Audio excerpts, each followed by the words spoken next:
Okay, screw it. It won't let me do it. Oh my gosh. I thought I had everything loaded, guys. Welcome back to the channel. Davey Deathray here. I thought I had my intro and everything. Here, we'll do this. Everyone laughs again. Yes. I will load it all up so we at least have all the, background or the outro and everything like that. So welcome on in, everyone. Hope you're doing well. Let me get the banner rolling here also. It is Friday, June 12th. How about that? Hope you guys are having a great day so far. It's just after 11 p.m. on the East Coast, just after 8 p.m. out here in the desert. And tonight, we're going to talk about some horror icons that almost were.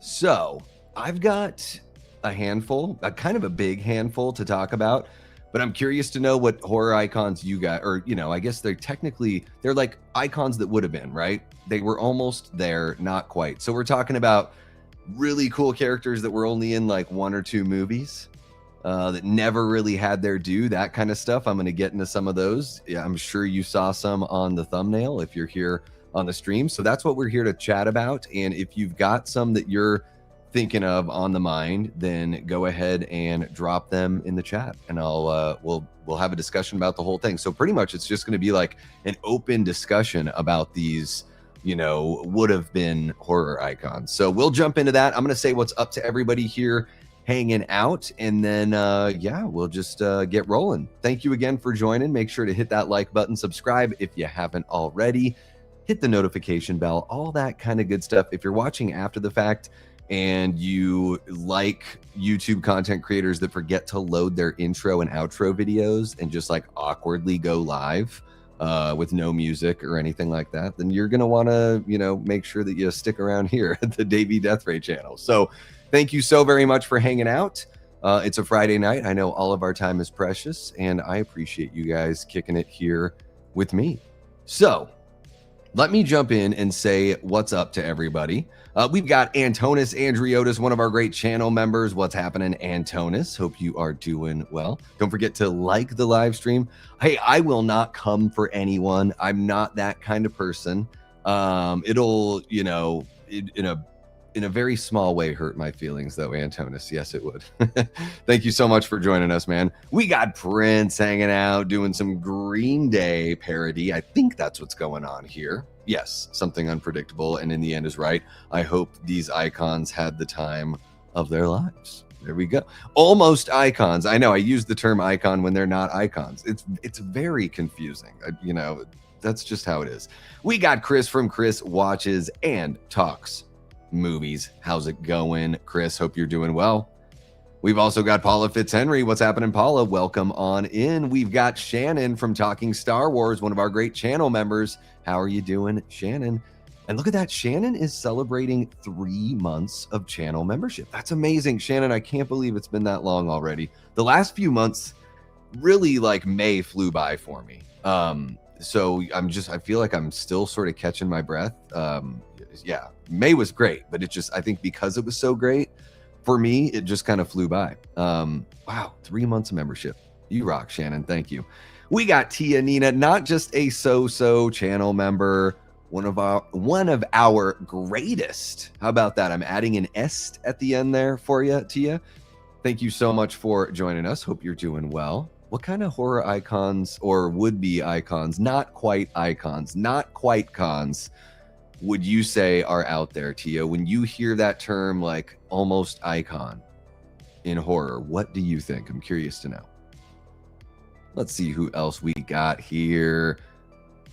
We've got, hey, Lyris LZ is like, hey, if you want to get some AI viewers. I think it's so funny that Twitch, like, is that something they promote, or I guess those are just bots that just drop like one little chat in. It's really funny. We got Carrie Crave Cinema, one of our great channel members, and Death Squad mods. And it's tough to tell. Maybe if you're watching on a big screen, you can tell. But guys, Carrie sent me the picture that she's got here in the icon. It's a really, really cool Jaws dress. It's pretty dope. Pretty dope stuff. Grumpy Sad. I can't, looks kind of sad to me. Just looks kind of sad. That's all. We got Jared Arnold, one of our great channel members. Gerald, I always fuck something up when you jump into the chat. I love that, Jared. I love it. I can't help but fuck it up. What's up, Davey? Good to be back. It is great to have you back, Jared. I hope you've been well, and always a pleasure to see people jump back in. I know sometimes we just, you can dip in and out of a channel, or maybe it's dip in and out of YouTube or whatever. But it's always great when people, find their way back in. Speaking of which, I'm really missing Jigsaw. I hope everything's okay with Jigsaw. If Jigsaw just decided they don't like the channel anymore, fair is fair. I just hope everything's okay. And hopefully we'll see him pop back in. Woulda, coulda, shoulda, didn't become horror icons. You know what I mean? These losers. Thank you so much, Carrie. I appreciate that. I mean, yeah, you can chew on it like bubble gum if you want. That's a Davey thing. Yeah, I like sugarless gum too. Like, I like wintergreen and peppermint and spearmint and all that kind of stuff too, guys. But I do enjoy like Double Bubble or, Bazooka. I do. I'm a fan. And yeah, the flavor goes away right away. Just get another piece. It's not a big deal. We got Fantastic Oracle hanging out. What's happening? Fantastic. We got Nathan Thornwood, one of our great channel members. What's happening? Nathan, welcome on in, my guy. Look at Davey's fit. That's so rad. Checkered. It's just a checkered button up. I don't know if it's technically a polo. It's kind of like a, I don't know. It's got these Western frills. It's got these pearly buttons that snap and everything like that. It's a very, technologically advanced cowboy shirt, Prince. I joke. It is not at all. We got Russell hanging out, one of a brand new channel member. I think, did you just recently become a channel member and I totally missed it, Russell? Or did I see that on a previous stream and it's already, gone out of the ether, as it were. Welcome on in. Hope you're doing well. Thank you so much for being a channel member. Let's see who else we got here. We might be all caught up, maybe. Kick is massive on bot comments also. I get like 1 or 2 a stream from Twitch. And really, the whole Twitch, I never expect anything to come from Twitch, but I know there are people on there that just like do random chats and stuff. So I'm like, well, I might as well throw it out there. Couldn't hurt if it turns into something at some point, My keyboard sucks. Yeah. Hey, mine sometimes doesn't even want to communicate. So I actually have to use the laptop, and luckily it doesn't happen a lot during the streams because that just like shakes everything. What's happening, Ashley? Hope you are doing well. More so to the chat. Yeah, it's easy. You don't even really have to say hi to me, really, guys. I mean, you're sweet for doing it, but just showing up and participating in the chat, I take that as a hello. But I love a good hello. Absolutely. Hope you're doing well, Ashley. Yeah, I hope everything's okay. Yeah. Try not to be paranoid and assume that it's something else. You know what I mean? We got Ryan West, one of our great channel members, hanging out with us. What's happening, Ryan? Welcome on in, brother. Hope you are doing well. And yeah, guys, feel free to just drop in some of your, characters that you think were close to icon status but didn't quite get there. Hopefully mine aren't too controversial. I mean, I can at least like explain why. There's one of mine that, some people might say is an icon, but I think there's really just an iconic moment there, but we'll get into that. Jared says, watching Hellraiser 2 right now, it was intended for Julia to be the franchise villain, but Pinhead and co. proved to be so popular. Could have been an interesting route to take. I'm one of these weirdos, Jared, and we'll get to the topic and everything, guys, but I'm one of these weirdos where it's like, I don't really like Hellbound very much. I think it's too out there for me. It's too like ethereal. It's too like spacey, like literal. It seems like it takes place in like another dimension, and I think like most of it does. I don't like any of that like cloudy Ghostbusters kind of like vibe with Hellraiser, and I know a lot of people do, and I think that's completely valid. I think most people would say Hellbound is better than Hellraiser, but I think the first movie's still the best, and I would say I think I like the third movie, and I think I like Bloodline better than Hellbound as well. I don't know. I've watched Hellbound like twice, and both times it didn't get me. It never really got its hooks into me. But that would have been interesting with Julia, and I think it's kind of funny because one of the biggest complaints that people usually have if they're just watching Hellraiser for the first time in like the 2010s, 2020s, after all of the artwork you've seen and how iconic Pinhead is, I think a lot of people are like, where the fuck is this guy? He's hardly in the movies, you know? And I don't think there's anything wrong with that personally, because I've known that for quite some time. But I do think it's an interesting thing when it comes to the franchise. So it's funny that it could have been Julia the whole time, but they decided to roll with Pinhead and then, you know, arguably not use him very much. Let's Eddie Munson this thing. I love it, Paula. I love it. Just finished rewatching Casablanca. It is a classic, absolute classic. Okay, guys, let's see here. Show us the guns, Davey. I don't even know. What are we talking about? The guns? I don't have any. No, I don't. Are you talking about because the cowboy thing? I have one gun, like actual firearm. Ryan, I do have one gun. Let's see here. I have no idea how to get a hold of it. Yeah, I don't know if Jiggy has any socials. I just yeah, I hope everything's all right. Do we think the killer costume from Urban Legends would have been an icon if it stuck with the same costume or killer? Yeah, because did they ever bring back what's her face from the first movie? I know she has like that cameo at the very end of the sequel, but she's not the killer in the sequel. Didn't they do a third movie that went like direct to video? I've never seen it. If they did a third Urban Legend, I have the feeling that they might have snuck one of those out there. But the Urban Legend killer is a different look in each movie, right? It's like the hooded figure in the first one, like the Eskimo hood with the parka and everything. And then in the sequel, it's like a fencing costume or something.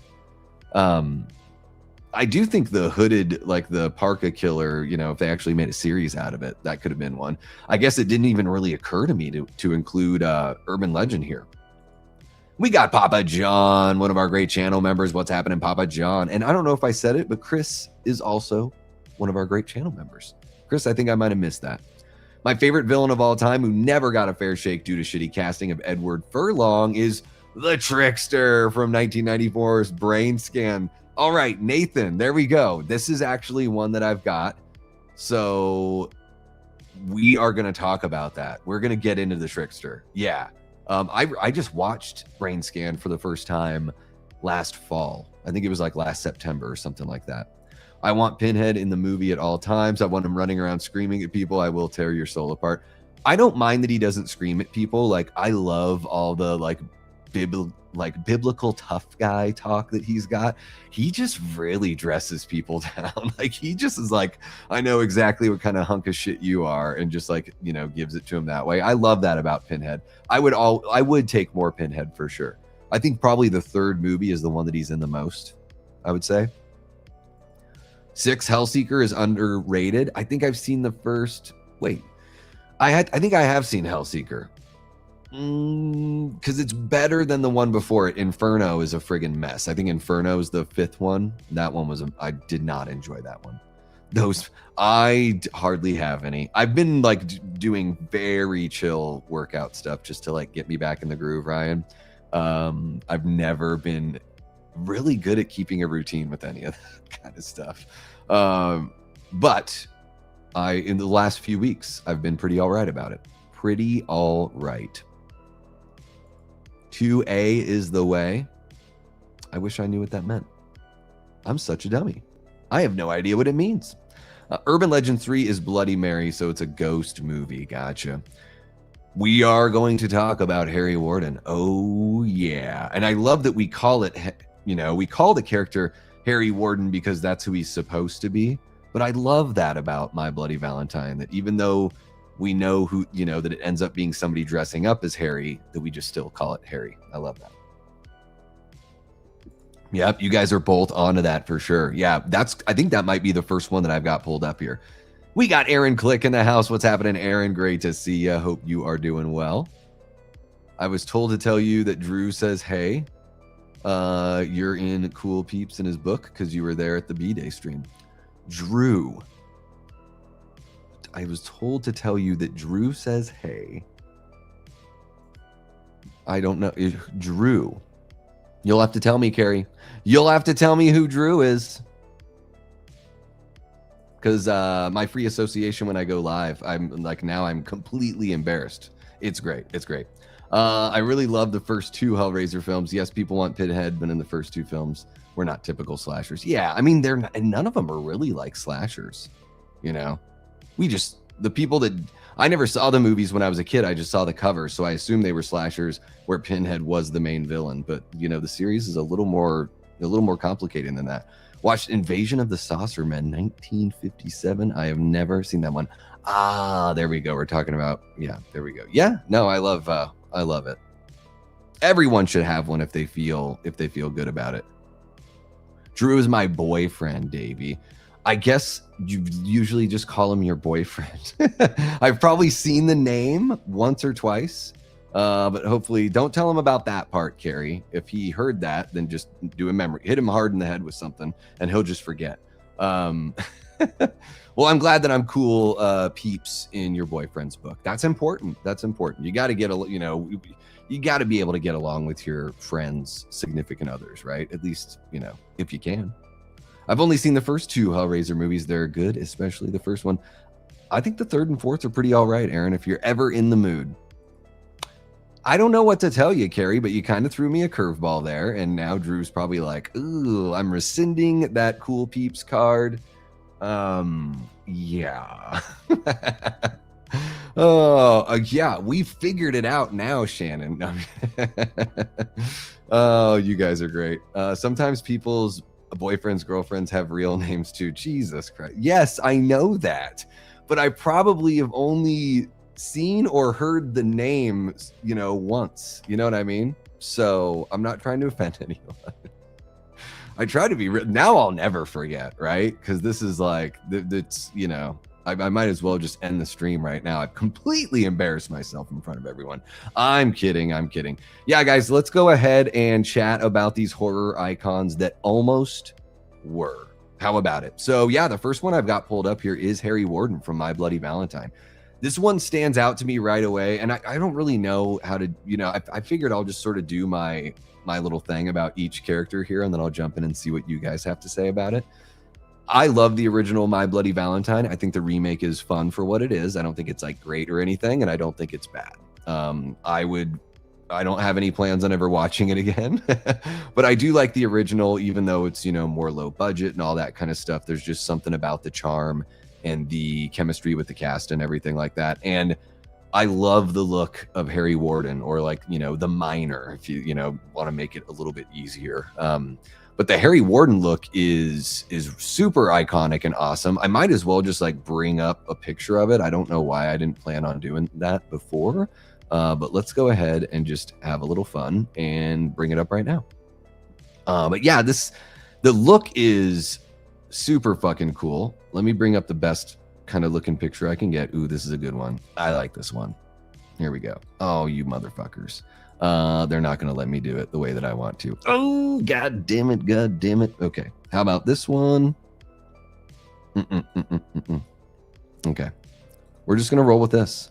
We are going to roll with this, folks. I'm going to go over here. I'm going to do that, and we're going to share the screen here. We're going to hop on over to Reddit, and I don't know. Can I just like make the screen bigger? There we go. Or make the picture bigger. There we go. We got the classic Harry Warden look. Yeah, so, I mean, My Bloody Valentine, what's not to love, really? You got a bunch of drunk small town folks getting killed by somebody who claims they're Harry Warden, or they seem to be Harry Warden, who is, a miner that was thought to be dead in an accident, decades before. And I'm not going to spoil anything, but it ends up being a whodunit where, we find out that somebody's been dressed up as Harry the whole time.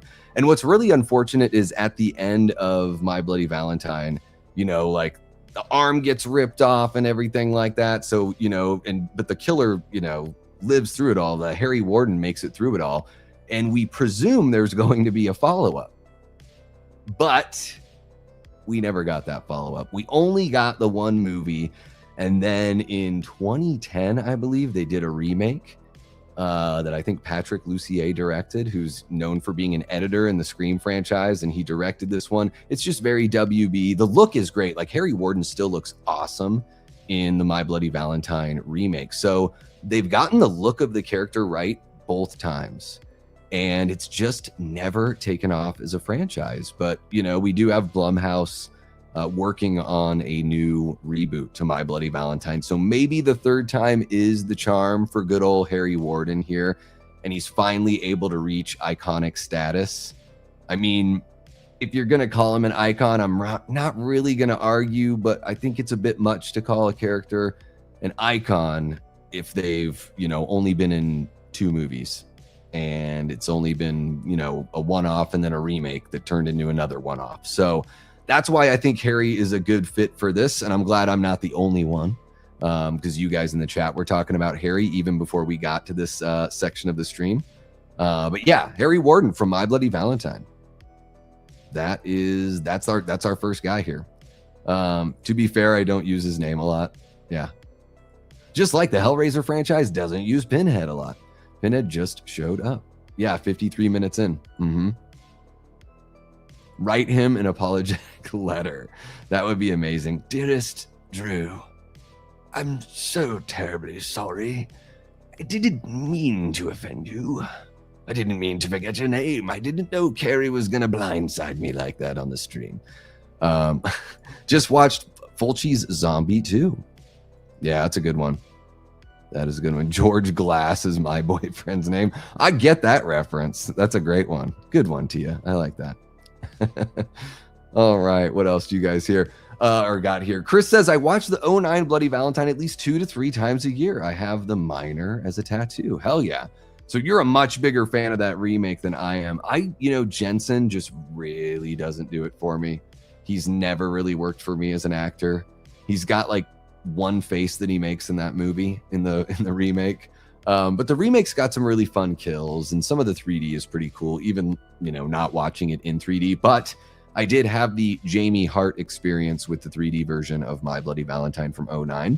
I did see it in the theater, and it was cool. Other than like the Tom Atkins death, which is awesome on paper, but looked kind of silly, I think, in the theater with the 3D. I had a pretty good time. But yeah, I don't know what it is. I think something about those older movies, something about the low budget, it just appeals to me. And I get that it doesn't appeal to any, or not everyone, you know what I mean, or appeal as much. But there is something about that like brings a certain level of charm, you know. So, you know, I give like the My Bloody Valentine original the edge over the remake, just like I would give the original Evil Dead the edge over Evil Dead 2013, even though I think they're like right there, you know. I think, does it even go back to the show? It might go back to the show even. I don't know the song Harry Warden. Who sings it, Russell? It's got to be a punk band or like a horror pop band or something, right? So, Bloody Valentine. I wanted to like this movie so much, but just no cigar for me. Carrie, did you watch the standard R-rated version, or did you watch the unrated cut? Because the unrated cut, it just adds in some like gore on the kills, but for me it actually made kind of a bit of a difference. Like, I still enjoyed the movie before that, but I felt like the unrated cut, I think it only adds like a few minutes, but it just makes the kills a bit more memorable. And even, yeah, like I said, even though I liked the movie already, it definitely elevated the status. I think I've seen the original, you know, maybe 4 times, something like that. I try to watch it every Valentine's Day, like around that time over the last like handful of years, you know, since I started the channel, but I don't think I saw it this last year. Yeah. It is a total classic. Yeah, it's man, it would have been amazing to have a sequel to the original My Bloody Valentine, like a one-armed minor killer, and you know who it is at that point, right? But that's totally fine, because there's nothing wrong with the sequel in a slasher series to be a little bit different and not have the same like whodunit kind of vibe. You know, that's what I'm hoping we get from the Thanksgiving sequel, if we ever get the Thanksgiving sequel. I hope it's just that they bring back the guy from the first movie, and we don't have to play the whodunit game, and we just get to have a fun, you know, slasher, like straight up revenge, or, you know, not even revenge, just straight up trying to finish what he started. People dress up as Harry Warden. Yeah. Oh yeah. Man, that's so... we're having Mad Monster here in like a month, and it's always, of course, really, really hot here in Phoenix when that happens. It's incredible to see some of the costumes that people put themselves into. I mean, of course, it usually feels pretty good in the convention hall, but you still gotta, at some point, you gotta go outside, and it's like being in an oven with a like hair dryer turned on your face. It is just wild out there. A coal miner is called a collier. Oh, is that where you would know that because that's your last name? I'm assuming that's your last name, Russell. I would like to see a reboot to My Bloody Valentine. Well, Paula, let me see if I can get you a date on when we can expect that from Blumhouse, because I know they announced it like over a year ago, I believe. Blumhouse, My Bloody Valentine. Let's see what we got. Blumhouse is developing a new movie based on the My Bloody Valentine franchise. The project, which stems from a multi-picture deal between Blumhouse and Lionsgate, is in early development. Specific plot details, cast, and a release date are currently unknown, and it remains unconfirmed if it'll be a reboot, legacy sequel, or direct remake. So there we go. We don't really have much on that one, but we know it's in, when they say early development, I would imagine that means they're writing it currently, and they've not hired anyone. That's what I would imagine. What about Bagul? How the hell is Sinister not a franchise? We need to revisit that universe. Yeah, that's a good one, Jared. Bagul, well, I would say, yeah, he's definitely not, he didn't get to reach that status, and I think it's because the sequel was pretty weak. Of course, that's just my opinion, but I thought the first Sinister movie was excellent, and it is one of those movies where it's like, how is the sequel not going to be lesser than? And I felt like the sequel was lesser than in a pretty big way. But I don't know if the sequel was like successful. If it was successful financially, you would figure, yeah, they would have made a franchise out of that, right? I wouldn't mind a revisitation to the universe though, because yeah, I felt like the first movie was genuinely creepy. I loved the editing. And sometimes like the lack thereof, like just having like longer shots and building tension that way. Yeah, I really enjoyed that first movie. Just give us the OG. That's what's up. My Bloody Valentine OG is an amazing slasher, says Papa John. The miner look is iconic, and there is a song that could have been very marketable. My Bloody Valentine should have easily become a franchise. I don't understand how it didn't. Yeah. I mean, you're right. The miner look is iconic, but I also, and I think it is too, but at the same time, just by pure facts, it's like, well, can he really be an icon if it's only the 2 one-offs? And I guess that's just sort of like the fun of these discussions anyways. It's all inconsequential and pretty arbitrary and all of that. But it's fun. It's kind of it's like having the, if their career ended today, would they be in the Hall of Fame or whatever of the sport they play? Like having that conversation. I think that we can get there with Harry Warden, but Blumhouse has got to do right by him and do right by the My Bloody Valentine franchise or, property. There is no reason why, yeah, like you're saying, no reason why My Bloody Valentine isn't a franchise. So they got to make it happen. It is not, yeah. And doing the flip in the remake when they just flip-flopped on which character was like going to end up being the bad guy, it just wasn't enough for me. It felt like a TV movie straight up, that My Bloody Valentine remake. Jensen just doesn't really bring it. He does not. That's a good question, Paula. Actually, yeah, I totally forgot. I meant to start a goal. Yeah, here's what we'll do, guys. I'll start a super chat goal. If we do 5 super chats of $5 or more in the next hour, I will do a stream tomorrow, and it'll be a late night stream. It'll be a fun one. I'll host a bonus stream tomorrow night. How about it? I've already got an idea locked in and everything. So yeah, thank you for the reminder, Paula.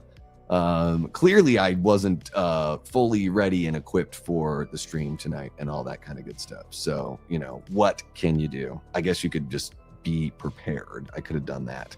But yeah, 5 super chats of $5 or more, and we will, we'll get that going.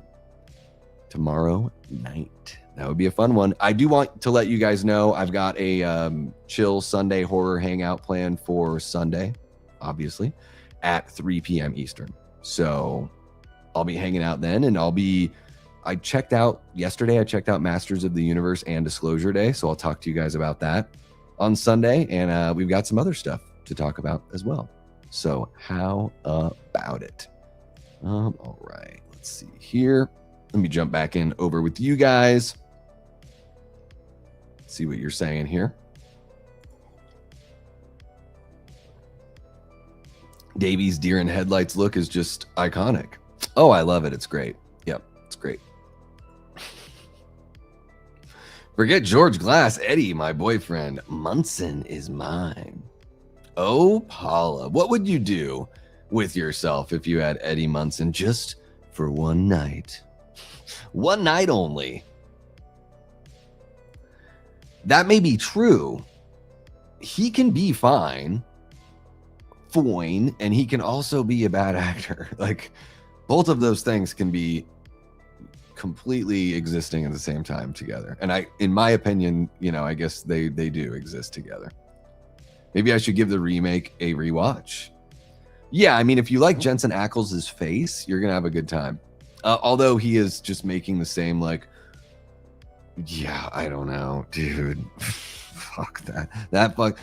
Everyone's like, you should watch Supernatural, and I'm like, Jensen Ackles though. Ugh. Papa John says, I watch the OG at least a couple times a year. My sister loves the remake. I enjoyed enough, but I don't really rewatch it unless someone else wants to. Yeah, it's got fun moments and everything for sure. Is there more gore in the unrated cut? Yeah, it's pretty much all. That's what it is. Yeah. My Bloody Valentine rules. I'm going to get the minor tatted on me. What's happening, Gavin? Hope you're doing well, man. Welcome on in.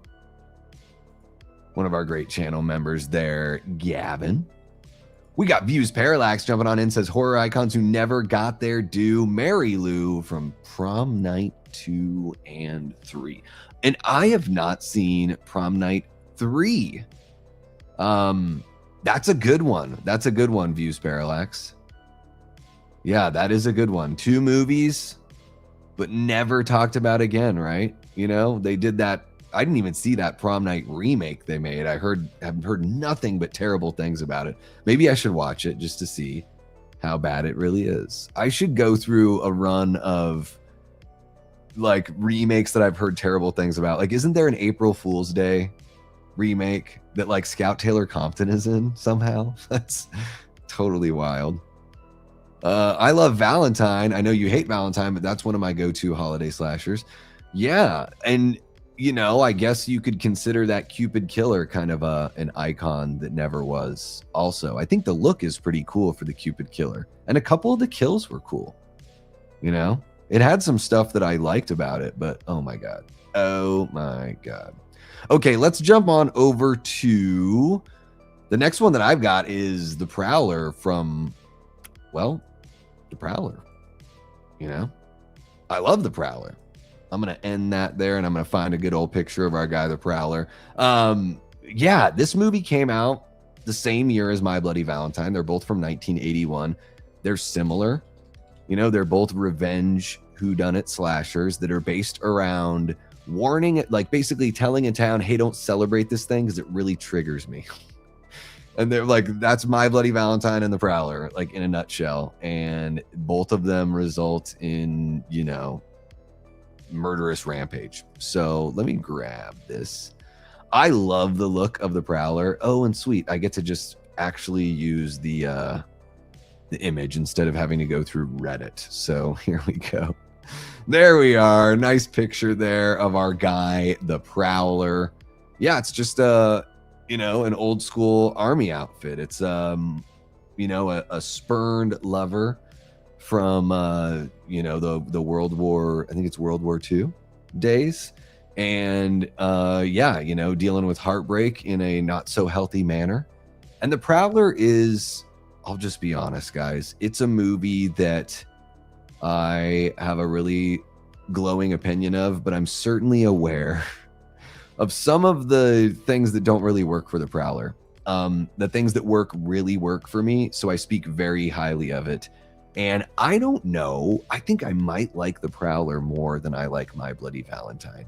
And I think the big thing for me is going to be the Tom Savini effects here.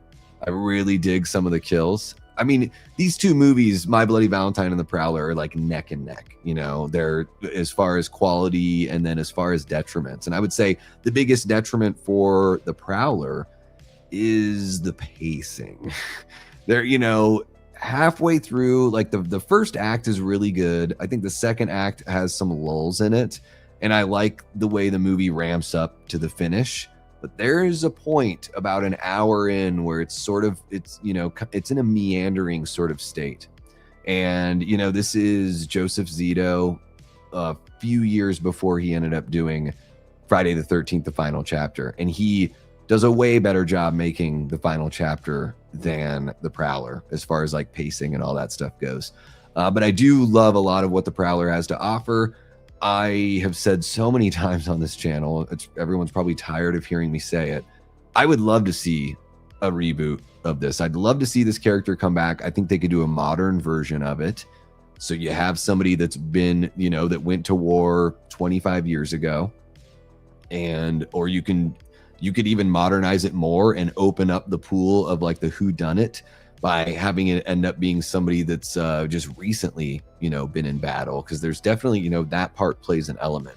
But this could be updated for the modern audience. I can't get enough revenge whodunit slashers, so I would absolutely take another entry in the Prowler franchise, or just a full fresh restart.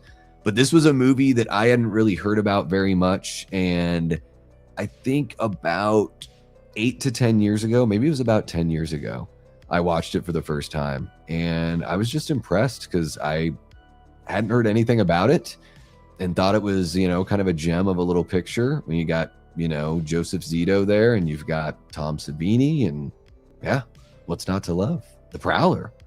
Yeah, I dig it. It's too bad he wasn't ever turned into an icon. I'm going to jump back on over to the chat and see what you guys are saying here now that we're talking about The Prowler. I do not want Blumhouse touching My Bloody Valentine. Yeah, they're all over it, dude. They are all over it. Valentine could easily be an anthology of Valentine revenge stories. It could. Yeah, they could do a series. I mean, we're going to get another, Hard Eyes, I think, next year.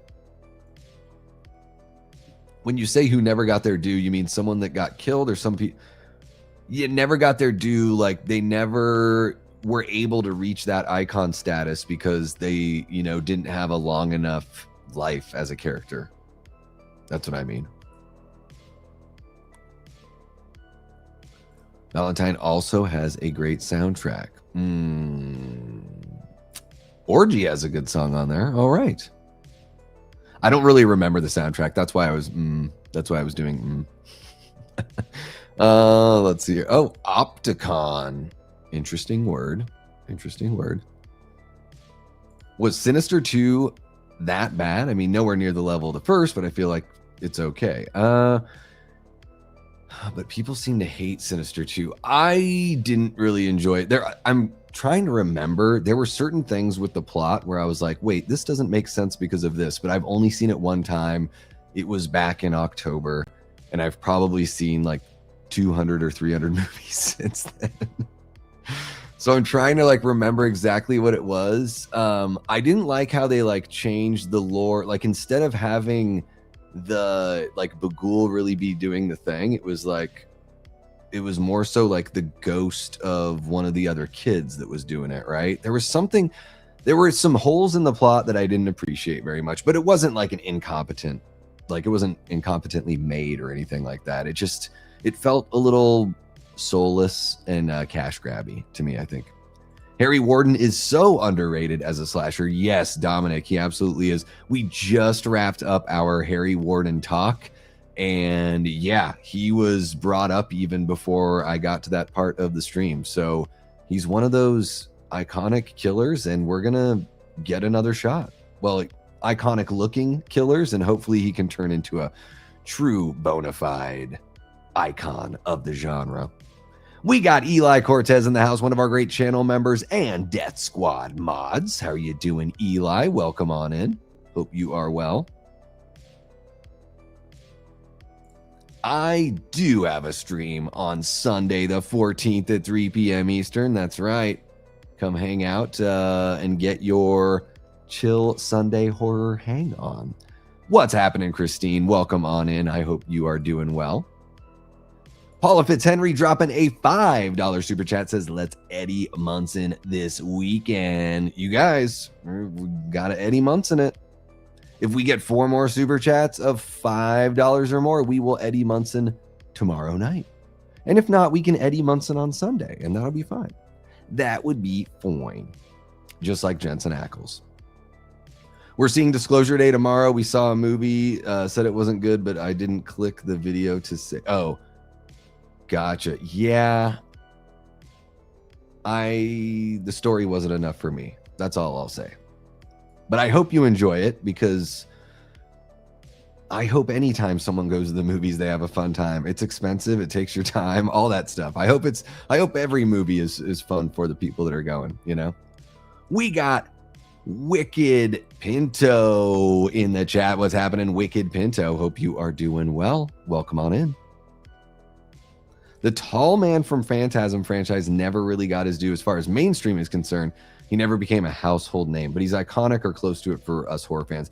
Yeah, I do think the tall man from Phantasm is absolutely a horror icon. Yeah, he didn't, mainstream success aside, like you say, it really is just about, like, for me, the criteria that I think of, and all of this stuff is like, obviously, we can have a discussion on it, but I think, it's like if a character never got past 3 movies, or maybe the 3rd movie was like direct to video and like we don't even really talk about it, like that kind of thing where it's like it was almost there and then the engine died. That's kind of how I think about it. So yeah, the tall man, even though there are varying degrees of opinions on how that franchise went, as it or how it fared as it went along, but I do think I think the tall man is absolutely a horror icon.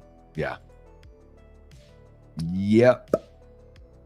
All right, let's see what we got here. Prom Night Remake really does look like a WBCW TV movie. All right. Canadian Prom Night, is that what you guys call it? All right. I'll have to check it out. I wouldn't mind watching some, like, a bad movie and just having fun with it. It would be nice. It would be a nice change of pace for me. How about the chick from Cry Wolf with the reddish orange ski mask? I never saw Cry Wolf. I never have seen it. I have never seen The Prowler, ? Are you asking me if you've never seen The Prowler, Carrie? I don't know. You're just so adorable with the question mark there. Yeah, The Prowler is fun. It does have some pacing issues, but I would say for like a slasher from 1981, it's not like the movie's too long or anything. It's sort of in that era where they're still figuring out, pacing in slasher movies and still trying to nail that formula. So it's not edited as well and doesn't quite have the rhythm of like Friday the 13th Part 2, which I believe also came out in 81. But I really like The Prowler, especially like, you're into horror and, it's from the way you're phrasing it as a question. It's sort of like, why haven't I never even heard of this? Right. I think it's worth watching. Yeah. I think The Prowler's fun. It was a hell of a year for horror movies. Yeah, they're all celebrating 45 years. It is a lot like it. Yeah, it's so funny because they both came out like within months of each other, so they couldn't have known about one another.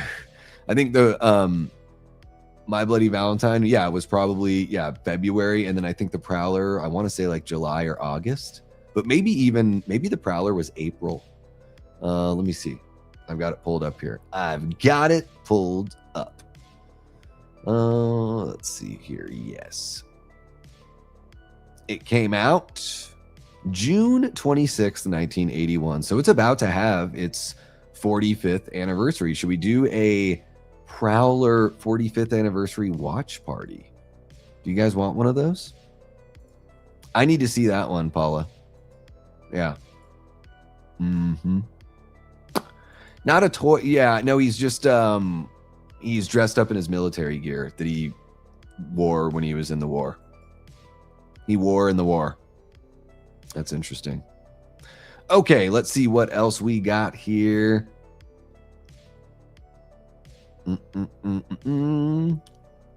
We got Theron the Brutal. What's happening, Theron? Ron, I was thinking about you driving. I was watching the World Cup game with my family and driving home from the bar. And I was like, man, I haven't seen Ron in a little bit. I hope Ron's okay. I'd like to see Ron in the chat again. One of our great channel members, Theron the Brutal. Welcome on in, Ron. Was the Prowler basically a recipient of a Dear John? Yes. Yeah, it's like, hey, I know I told you I'd love you forever, but I'm like totally doing your best friend now that you're at war. And then he gets back from the war and he's like, well, I'll teach you, like, not a great response, if I'm being quite frank, and then preventing the town from celebrating that graduation, poor form, Prowler. The only issue I have with the Prowler is that Lawrence Tierney is used solely as a red herring that shows up for less than 2 minutes, if that. Is he in the wheelchair? That's him in the wheelchair, right? Yeah, they don't do a very good job with the red herrings in the Prowler. Like, if you've seen a bunch of, whodunit movies, you could probably predict it pretty quickly. I don't know, for whatever reason, the first time I watched it, sometimes with those movies, I just take my brain out and I just let everything be on autopilot, and I don't try to solve everything. But yeah, Lawrence Tierney is hardly in there. It's true. Alive. Okay. I was like, you're Alice? You know what, Ron? I'm not going to tell you what to call yourself, but I'm glad you're alive. Yes. It's a fun one. Yeah, the look is great. And, just know going into it that there might be a little slowdown there at the 2/3 mark. Said it before, but I'd love to have seen Joseph Zito direct that Canon film Spider-Man. Yeah, he was all lined up to do a Spider-Man movie. It would have been really cool to see what Canon would have done with Spider-Man. It would have been like cheesy and cheap and all that kind of stuff, but, definitely a curiosity for sure. I've seen it, but I can't remember jack about the Prowler. Yeah. Revenge whodunit slasher. Okay, let's jump into our next one here. What did I do now?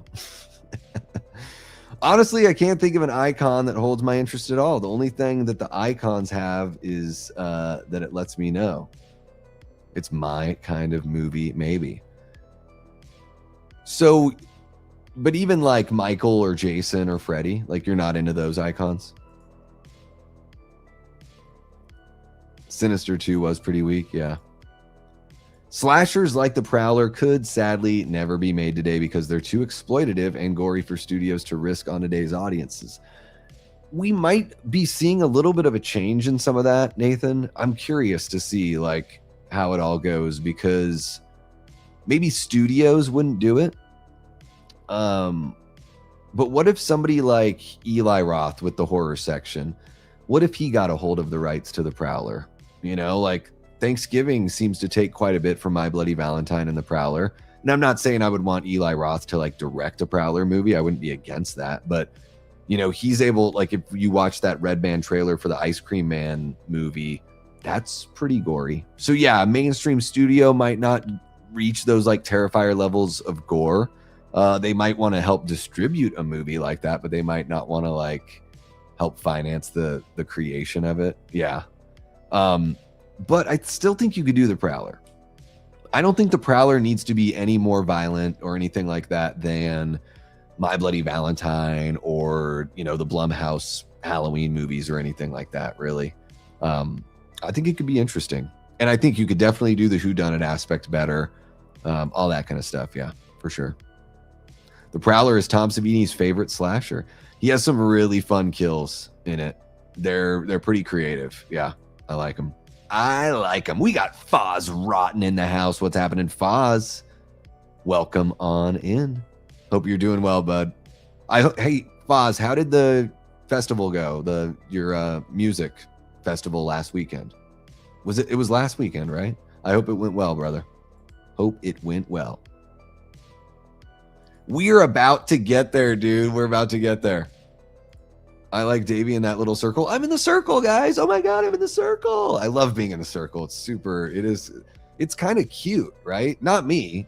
The circle is cute. Yeah. Okay, let me catch up here. He's not a good actor. I think that's what it is. I think I've made it pretty clear. Yeah, so Ryan, I think they're working on one called The Collected. I know it's funny that you got to say it like that because it's like the collector, the collection, the collected. Okay, I guess I could just say it like that. The Collect Ed. It's an educational course about collecting people. Let me look that up and see if they have any info. We'll just do live updates on movies that are currently in development. The Collected movie. Here we go. What are we going to find out about it? Wait, is it out already? What is going on here? Not rated, horror action. Where is this movie? Canceled. This is the third film in the Collector film series, follow-up to the collection, but it looks like found some images from the canceled, the Collected. Were they shooting that and they ended up canceling it? I am having a tough time finding any word about that. Ryan, I'm going to have to dig a little bit deeper on that one. I don't know where we're at with that one. But let's go ahead and jump on over to... It seems like they gave up on it as well. Let me see here. Let's move on over to really quick one, guys. I know this might be kind of controversial. I will snag a picture here of Angela Baker. This is the one, this is an iconic moment, but not an iconic character, really, because Angela's only in the first two sleepaway camps. Is that right? Played by two different actresses in the first two movies. I'm still trying to find like a good picture of Angela to share, and that's how much of a non-icon Angela Baker from Sleepaway Camp is that I'm having a tough time finding something to share. Maybe this one will be good. There we go. I think I finally found one. I think I finally got it. There we go. There she is. Yeah, Angela. I feel so bad for this character. I feel so bad for this character because Angela's aunt is clearly insane. There's no question about that. The real villain of the movie is Angela's aunt. I don't even know the character's name. Something's going on there. But yeah, and also, who knows what Kenan Thompson's, upcoming reboot is going to be like. They actually brought back the original writer and director to, I think it's Robert Hiltzman, to write and direct a new Sleepaway Camp film. Maybe if they have an Angela Baker character, I don't know what they're going to do. Are they going to totally restart and do something different? Or are they going to bring back the character of Angela Baker? But I don't think Angela can be considered an icon because it's really just that one moment. There's no like costume that kind of matches up. And you can make the argument that like, what is her name? Pamela Springsteen. It's like Bruce Springsteen's sister that's in the sequel. Like you can make the argument that that's the more like memorable version of the character. Like nothing against Felissa Rose, but she really isn't utilized very much in the film. They're trying to be really like cute and secretive about how they're doing everything in the movie. So you don't really get like Angela as a full blown like slasher killer. You know what I mean? You really just get the shocking, iconic moment, which we're seeing, part of the image of, and that's what most people talk about when they talk about this movie. It's a shame in a certain way because, let's just be honest. Sleepaway Camp is a solid 80s camp slasher movie. There was nothing about the movie outside of some great one-liners and that iconic, controversial moment. Those are the things that sort of hold the movie up. It's not like the movie holds itself up and, oh, it's also got these like these things. I mean, and of course, this is just my personal opinion on Sleepaway Camp, but I think it's really like, I love its place in horror. I think it's really solid. Like, it's a fun watch and everything. I just don't think that it went far enough to make Angela an icon. I think Angela is an almost icon, but I don't know. What do you guys think? What do you guys think of Angela Baker? Let's see what we got. Oh my gosh, I scrolled way too far up. Oh, where are we? Okay, there we go. How about a little twist? There's only one movie, but how about the mirror from Oculus? Well, it couldn't really be I mean, an inanimate object being an icon, I could see that being the case in something like Annabelle or whatever, where it is a series. But if I'm going to consider a mirror from Oculus even an almost icon, it would have to be in more than one movie for sure. Yeah, they are making a Behind the Mask sequel, and I did not include Leslie Vernon in here because that story isn't finished. So to say horror icons that almost were, it wouldn't be fair. I mean, yeah, there's a big gap between the first movie and the sequel, but they're making it, and their fucking Kickstarter or whatever crowdfunding they did just like popped off like crazy. I think they made all their funding in like less than a day or something like that. So I didn't want to include Leslie Vernon there. I guess if we only get a second movie and 10 years down the line we never get anything else, maybe we revisit and do a part 2 of this stream and we can talk about Leslie at that point. But yeah, I'm leaving the door open for good old Leslie Vernon there. Oh, let's see what else we got. What about the small? Are you talking about Leprechaun? Because Leprechaun's definitely an icon. Definitely an icon. Isn't the singer from The Wonders in the Prom Night remake? I watched it once and then no thing.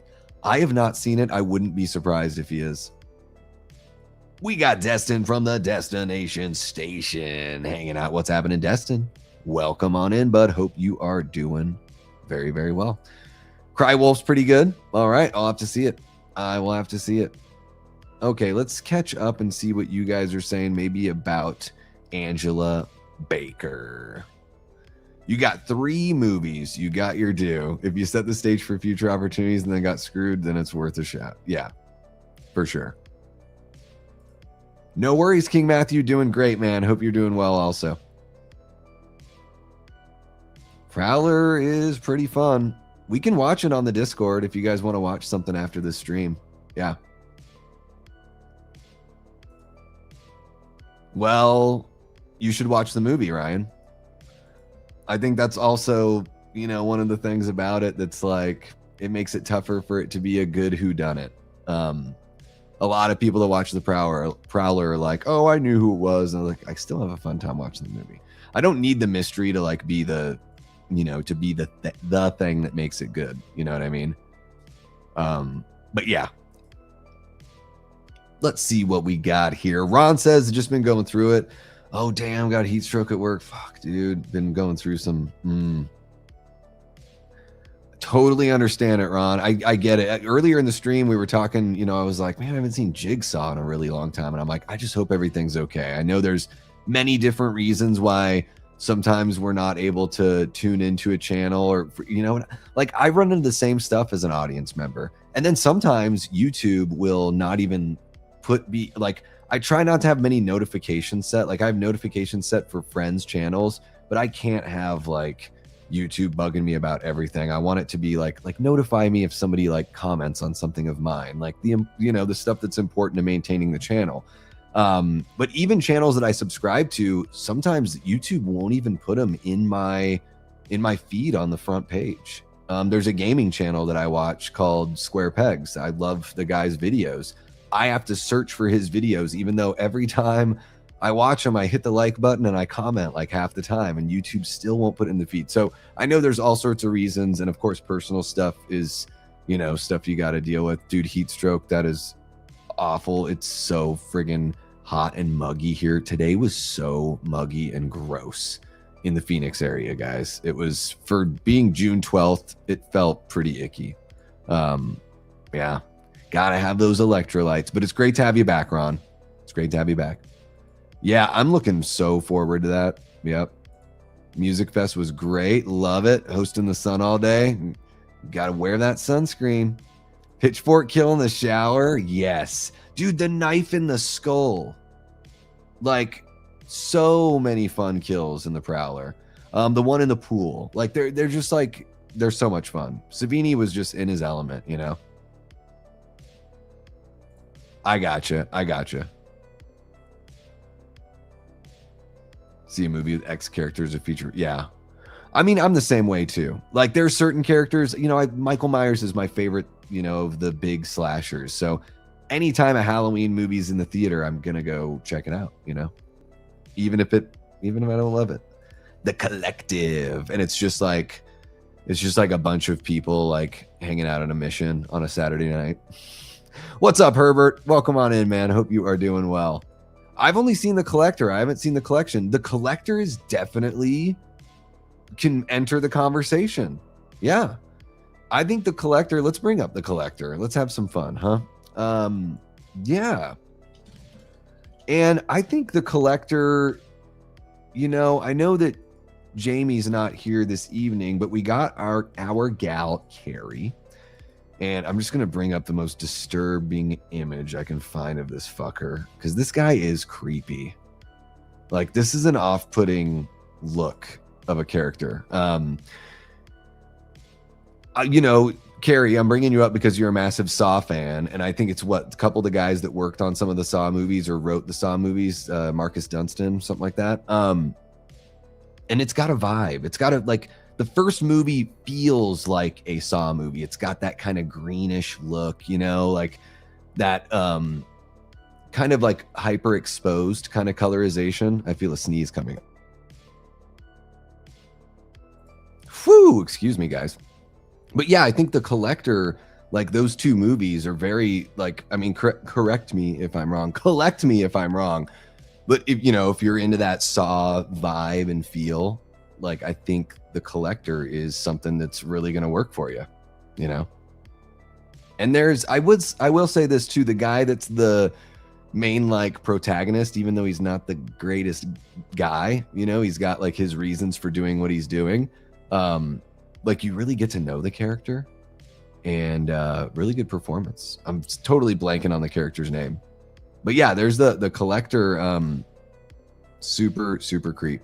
If anyone wants to join the Davey Discord, we have tons of fun in there. Yeah, Discord is free, guys. So feel free to join. Okay, let's get to I guess this is technically late 80s. Shocker's 1989, I think. Correct me if I'm wrong, Foz. Correct me if I'm wrong. But really quick, before we get to that, guys, I got to jump on this super chat here. Nathan Thornwood dropping in a $20 super chat. Thank you so much, Nathan. Really do appreciate you, sir. And Nathan says, I will never trust Eli Roth with another horror flick after he caved to test audiences and reshot that deliciously brutal looking trampoline kill in the fake Grindhouse trailer for the full length version of Thanksgiving. That is a sentence, Nathan. I'm going to say it again because holy cow, that's a sentence. I will never trust Eli Roth with another horror flick after he caved to test audiences and reshot that deliciously brutal looking trampoline kill in the fake Grindhouse trailer for the full length version of Thanksgiving. Wow. And I think that is grammatically correct, and it's impressively long. That's what she said. Yeah, I totally get you. I don't mind. I mean, it would have been cool if they did it that way. I didn't even know it was because of test audiences. I figured he just did it to avoid like having to change it to, you know, fit it for an R rating. Because I don't know, like if you put that in a movie, like are you like Vag Stab? If you put Vag Stab in a movie, maybe the censors would be like, no, we can't let you do that. But I don't know. Yeah, I didn't know that story. But there you go. That is reason enough for Nathan to never trust Eli Roth again with another horror movie. And then I'm the kind of guy that where I just like, I love Thanksgiving because it's so fun and silly, and Ice Cream Man looks so fun and silly, but I am so okay with Eli Roth never trying to make like a serious horror movie ever again. Like I don't ever need that from Eli Roth. I've seen some of them. and I just don't need them, you know. But thank you for the 20, Nathan. I do appreciate it, and thank you for filling me in on some Thanksgiving behind the scenes lore that I had no idea about. And I'm a fan of that movie. So there we go. Now I know something I didn't know before. Thank you so very much, man. Appreciate you. Okay, let's see what we got for Horace Pinker. Which, guys, I don't know if you're punk rock fans. There's a band called Horace Pinker. They have a really cool song called Pop Can Park. Specifically that song. I love that track so very much. But let's bring up a picture. Ooh, here's a cool, like, stylized, like a drawing. I kind of like this drawing of Horace Pinker. Oh, or should I go with the... No. I'll just go with the drawing is great. This is pretty cool. I like this picture. It's kind of small. Let me see if I can find something bigger for good old Horace Pinker here. Is this the guy that was in fucking X-Files? Wait, is this guy in X-Files? I think this is the... Foz, if you're in the chat, I need you. Foz, where are you? I need you. I think it might be. Oh, this is a cool picture. We'll do this one. Oh, mother effer. This is just how I like talk when things don't go my way. Okay, there we go. That's a fun picture of Shocker because he's getting transmorphed into whatever. Shocker is, I've only seen it once, but it's a Wes Craven film, and it's I believe it's from 1989. And yeah, Horace Pinker is this, convicted murderer. He's, put in the electric chair. Stuff goes topsy-turvy, and he basically turns into a slasher villain that can travel through electricity. So he can like come out of your TV and stuff like that. I can't remember if he can just come out of the wall sockets. I think anything electrical, but like the big visual effect that they love to lean into in this one is, coming out of the television. But very there's definitely Freddy Krueger vibes as far as like a killer that's got like this one advantage that you just can't get away from. With Freddy, you have to sleep, and with Horace Pinker, like you're gonna be around. No matter where you go, he's gonna be able to like get to you essentially. And a little bit different though, with as far as like more coming into digital-ish kind of effects. And I think Shocker is really fun. Like it doesn't stand out to me as this like amazing Wes Craven film, but it's a really fun movie, and it's Wes Craven taking like another stab at creating an iconic horror character. And it didn't work out with Horace Pinker, but he nailed it with Freddy, and then he nailed it with Ghostface just a handful of years later. But I don't know, Shocker, is this a movie that you guys watched when you were kids? I remember hearing about it as a kid because my brother Rob watched it at like a sleepover party. So it was like I remember seeing it at the video store, but I never watched the movie until, I don't know, within the last 10 years or something. Watched it for the first time. But a fun slasher, and definitely like the kind of killer that could have launched into a series. Really any of these could have, and you just wonder why certain characters did and certain characters didn't. But Horace Pinker definitely has an iconic look. He's got a skill set that we've never, like superpowers that we've never really seen in a slasher, to that degree. So yeah, kind of I don't know if it's a missed opportunity. I guess it depends on how you feel about the film Shocker. But this is definitely an almost, was kind of icon moment, especially with Wes Craven behind it. So let's see what you guys are saying about Horace Pinker, and let me know if you know the song Pop Can Park. Yes. Yeah. Herbert, we talked about Harry was our first one. I've kind of been going in chronological order. I don't know if you guys picked up on that. It may not be perfect, but yeah, My Bloody Valentine should have definitely got a franchise, and maybe Blumhouse can make it happen. I know not everyone loves Blumhouse, but they make some good movies, guys. Like not every Blumhouse movie is great, but they do a good job, in addition to sometimes doing a bad job. Maybe an Australian killer icon. Only I'm going Mick Taylor. He is getting a third film. Okay, so he's the one from Wolf Creek. Is that what they called the movies? Dude, the real life story, like I've watched I've read about it, and then I watched Call Me Chris talk about it. I don't know if you know who she is, Chris, but yeah, dude, it's That guy's resume is so disturbing. Yeah, it's crazy, man. It's crazy. They did cancel the production. That is a bummer. I have a Discord, but it's too hard to figure out. Paula, I have a tough time with Discord a lot too. You know, you are not alone. I feel like a really old person when I'm on Discord. I'm going to hop on the Discord with the kids. You know, it's like, oh, luckily my Discord was set up by a former mod, set, you know, everything up and that kind of stuff. So there's, you know, not much that I have to maintain. Yeah, but I am totally in the dark. I don't quite understand it. Let's see what else we got. The boss's sister played Angela in the sequels. Yeah. Charlie Fletcher from Body Snatcher. I have not seen Body Snatcher. Gotcha. Okay. 2 and 3 were her. Okay. So I didn't even remember that the sister came back for that Bruce's sister came back for the third movie. Yeah. Kenan Thompson's, he's producing it. So yeah, Robert Hiltsack's writing and directing just like he did with the original, but I guess Kenan is a horror fan. It's so cool. Like, I love learning that about, you know, these celebrities, because when, you know, most of them eventually become producers, and it's, you kind of figure out where their fandom lies to a certain degree, you know, at least when people start investing in horror movies and remaking something like Sleepaway Camp, you figure that Kenan is not just thinking that it could be a good financial opportunity, but you figure there's a passion behind it, right? And I know like Elijah Wood produces horror movies and stuff like that. He's a fan, you know, so there's that passion. Can I say Rachel from Halloween 4 and 5? Yeah.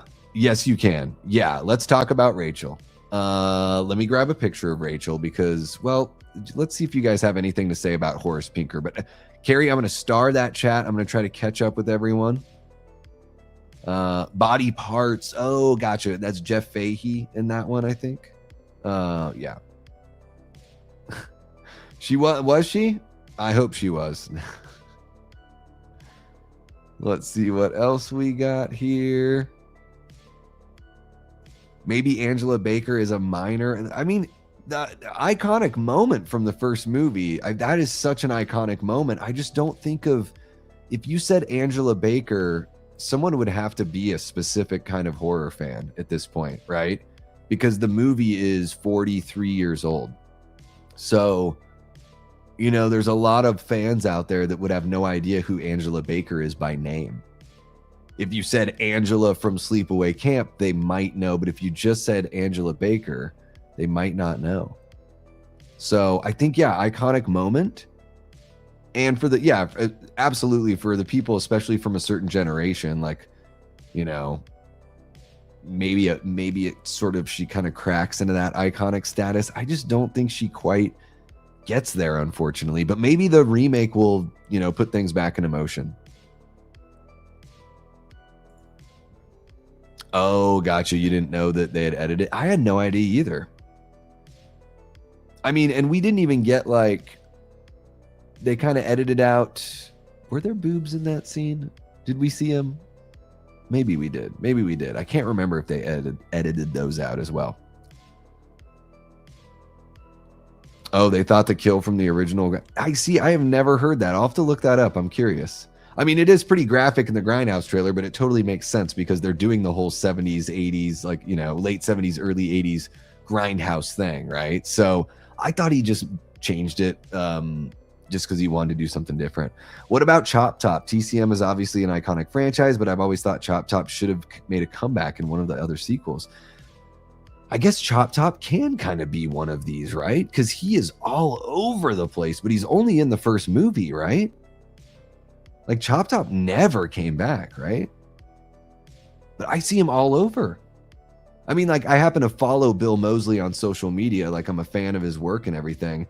But I see Chop Top stuff all over the place. Like, you know, fan art, T-shirts, wherever. I think he absolutely counts, Papa John. Yeah.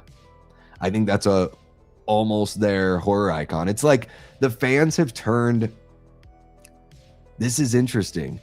he was only in one movie. The franchise is iconic for sure, you know, but he's only in the one movie. But it's like fans have made Chop Top an icon.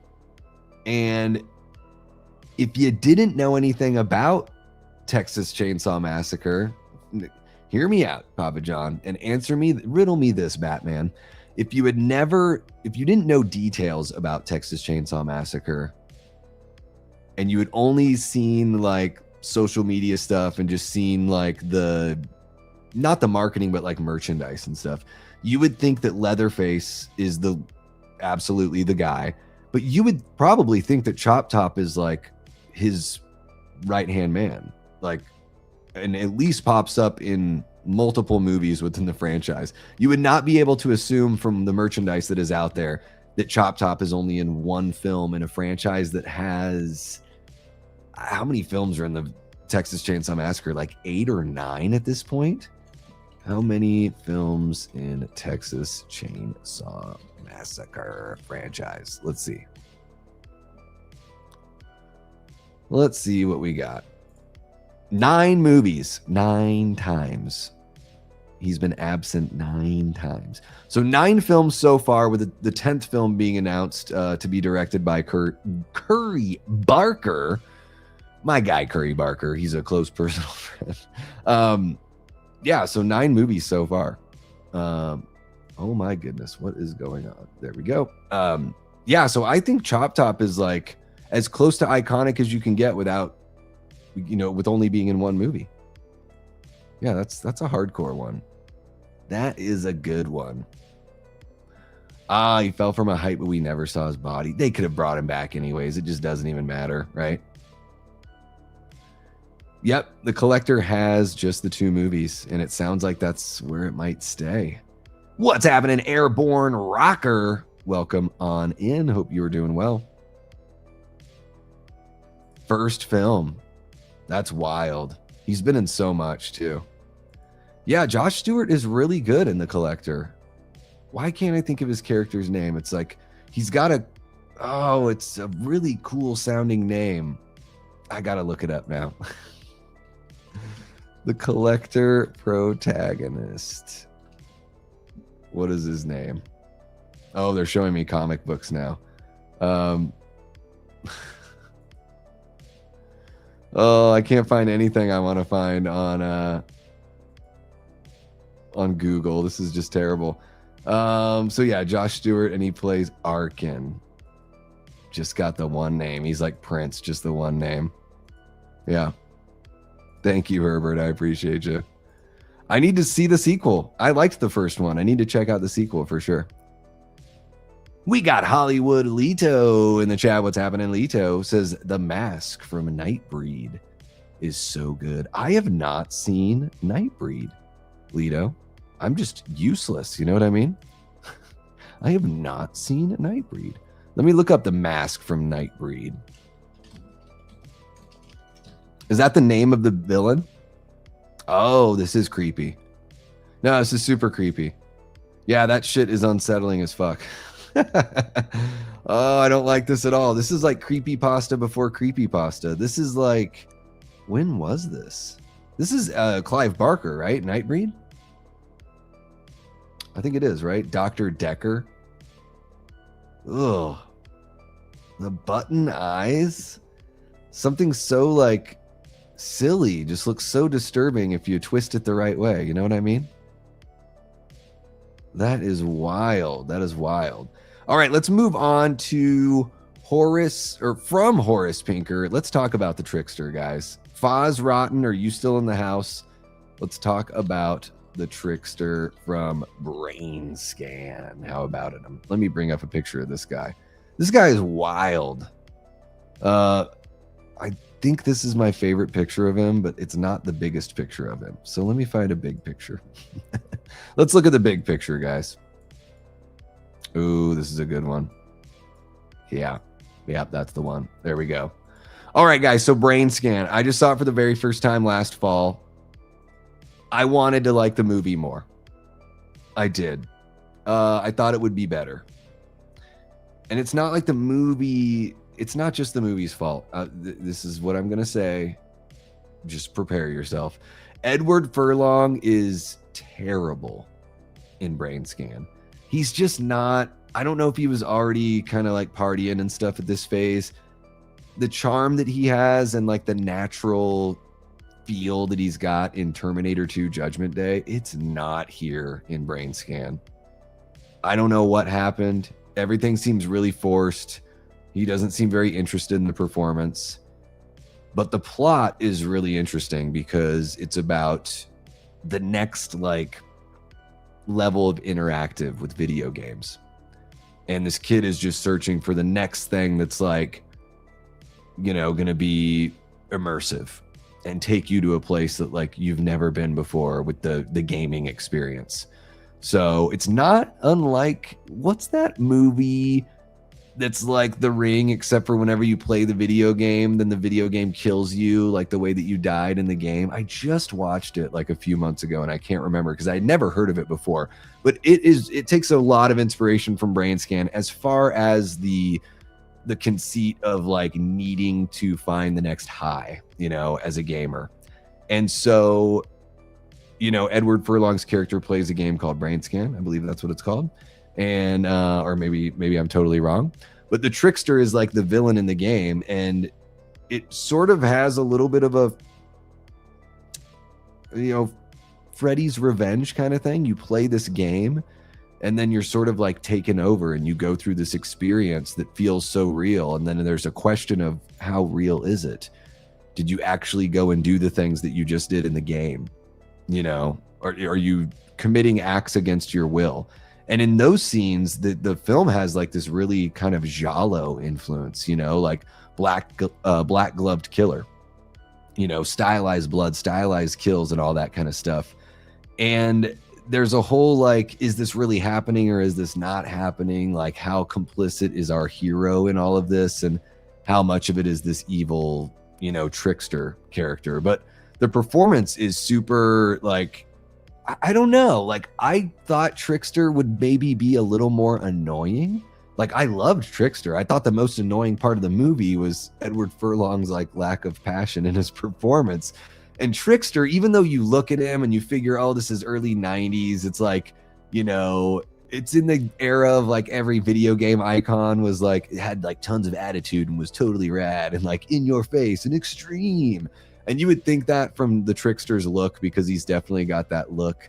But he's a bit more of a Freddy Krueger personality. It's just sort of sadistic joking and taunting and all of that. And I don't know. Will I ever watch Brainscan again? Probably not. I don't know why I would. But I do think the character of the Trickster is pretty cool.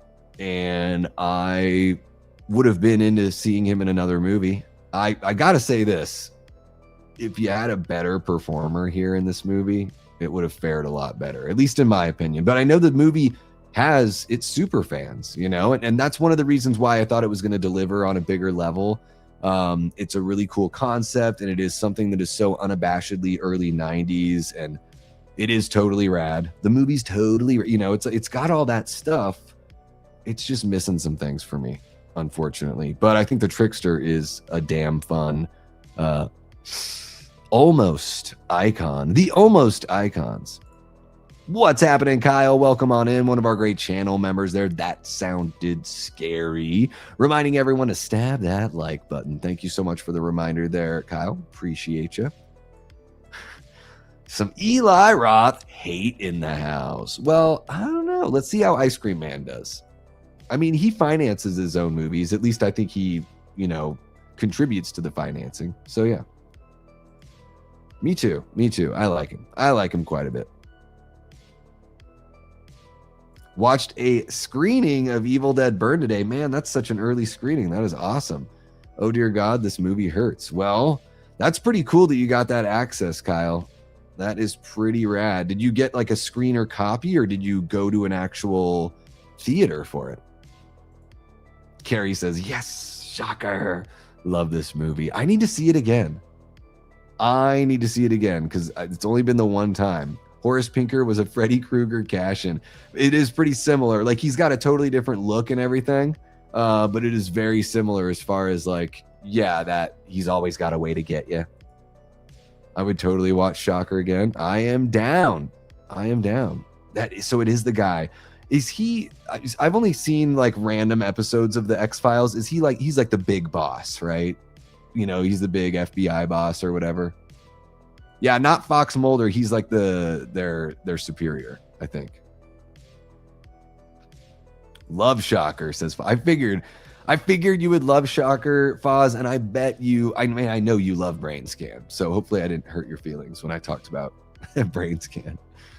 Pinker was the hat. He was Sam and Dean's. Pinker was the. I must be missing a word in there. Wait, was the dad of Sam and Dean's mom? I know hardly anything about Supernatural. I'm so terrible with it because I'm not the biggest Jensen Ackles guy. We've been talking a lot of Jensen Ackles tonight. Horace Pinker, is that an anagram for horror sphincter? I don't know. I can't do an anagram that quick. Oh, gotcha. Yeah, that's what I figured. I should have read further. Skinner, that's his name. Skinner. It did, yeah. Dave McRae is a fantastic Freddy Krueger. Yeah, I love Dylan's New Nightmare. Craven pulled so many punches with Shocker that it put me to sleep. I can totally see that because I don't remember it being very graphic. You know what I mean? Honestly, I've only having seen it once. I'm having a tough time really remembering anything specific. I think I sort of lost me at the end of the film, but again, I'd have to watch it again. Sounds like I'll be able to watch it again with Tia. We got Jamie Hart in the chat, our original Death Squad mod and our Mama mod and a channel member. I hope you're doing well, Jamie. It's great to see you. Okay, let's see what we got here. Who we got next? He hosted Headbangers Ball in character as Horace Pinker. That's amazing. That is incredible. Headbangers Ball was a lot of fun. It was like Headbangers Ball and 120 Minutes. Those are like the 2 times a week that you could hear some cool music on MTV. For me, you know. Are You Afraid of the Dark? That was my jam when I was a kid, yeah. I am that age, yeah. Saw Shocker in theaters. You had the Jamie Hart experience. A friend of mine demanded that we watch at least one horror movie per regular movie whenever we went to the theater. That's a good friend. I love that policy. Like, hey, we can go check this out, but we got to check out a horror movie. I did a double feature yesterday, and neither one was horror. One was good, one was not so good. But I'm going to talk about that on Sunday, so don't try and make me talk about it earlier. Sunday, 3 p.m. Eastern for our Chill Sunday Horror Hang. Look at that. Jamie Hart had the Jamie Hart experience. I've seen Shocker once or twice a long time ago, probably when it was new to VHS. It's fun, but not very scary. I mean, that is in, it doesn't even try hard to be scary. Yeah, it is very much like roller coaster ride. Like, yeah, I can see what you're saying about the, you know, Freddy Krueger cash grab with that, because it is just sort of trying to ride on the, you know, Nightmare 4 kind of Freddy, like fun Freddy, you know.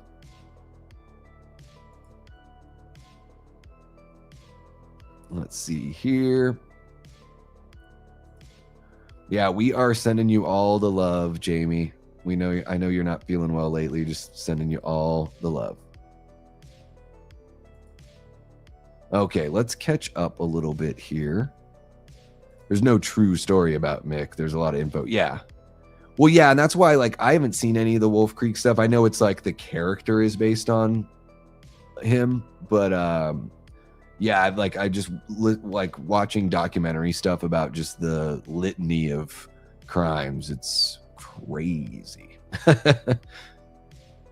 Yeah, it's my most anticipated film of the year. Evil Dead, Kyle, Evil Dead is my favorite franchise in horror. So, yeah, Evil Dead burns my most anticipated.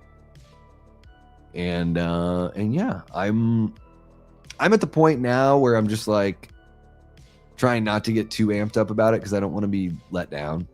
Like I enjoy Rise and everything like that, but Rise I felt like pulled some punches and didn't push the way that it should have. Like 2013 really pushes. I think that's what I want to see from Evil Dead is I'm a very like boundary kind of guy. Like I have a lot of personal boundaries in my life and things that I just would absolutely not do, period.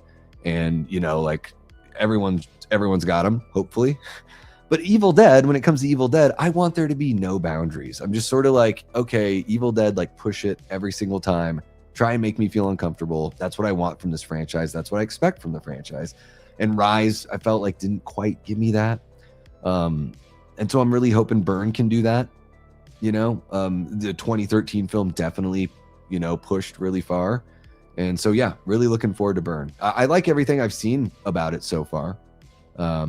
And I'm just like, I'm super stoked for Evil Dead in general, you know, all the fans and the creators. And I love that it's turned into this franchise where it's sort of like up and coming filmmakers are being given this chance to contribute in this amazing horror franchise. And then hopefully that sends them on a journey to go and do some other great things. I mean, Fede Alvarez got to do some really cool stuff. He got to go contribute in the Alien franchise. Don't Breathe is fucking awesome.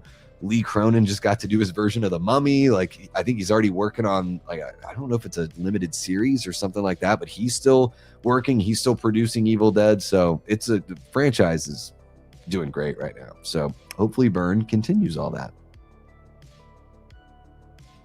Oh, and it's tooth pain. Yeah. Mouth pain. Fuck mouth pain.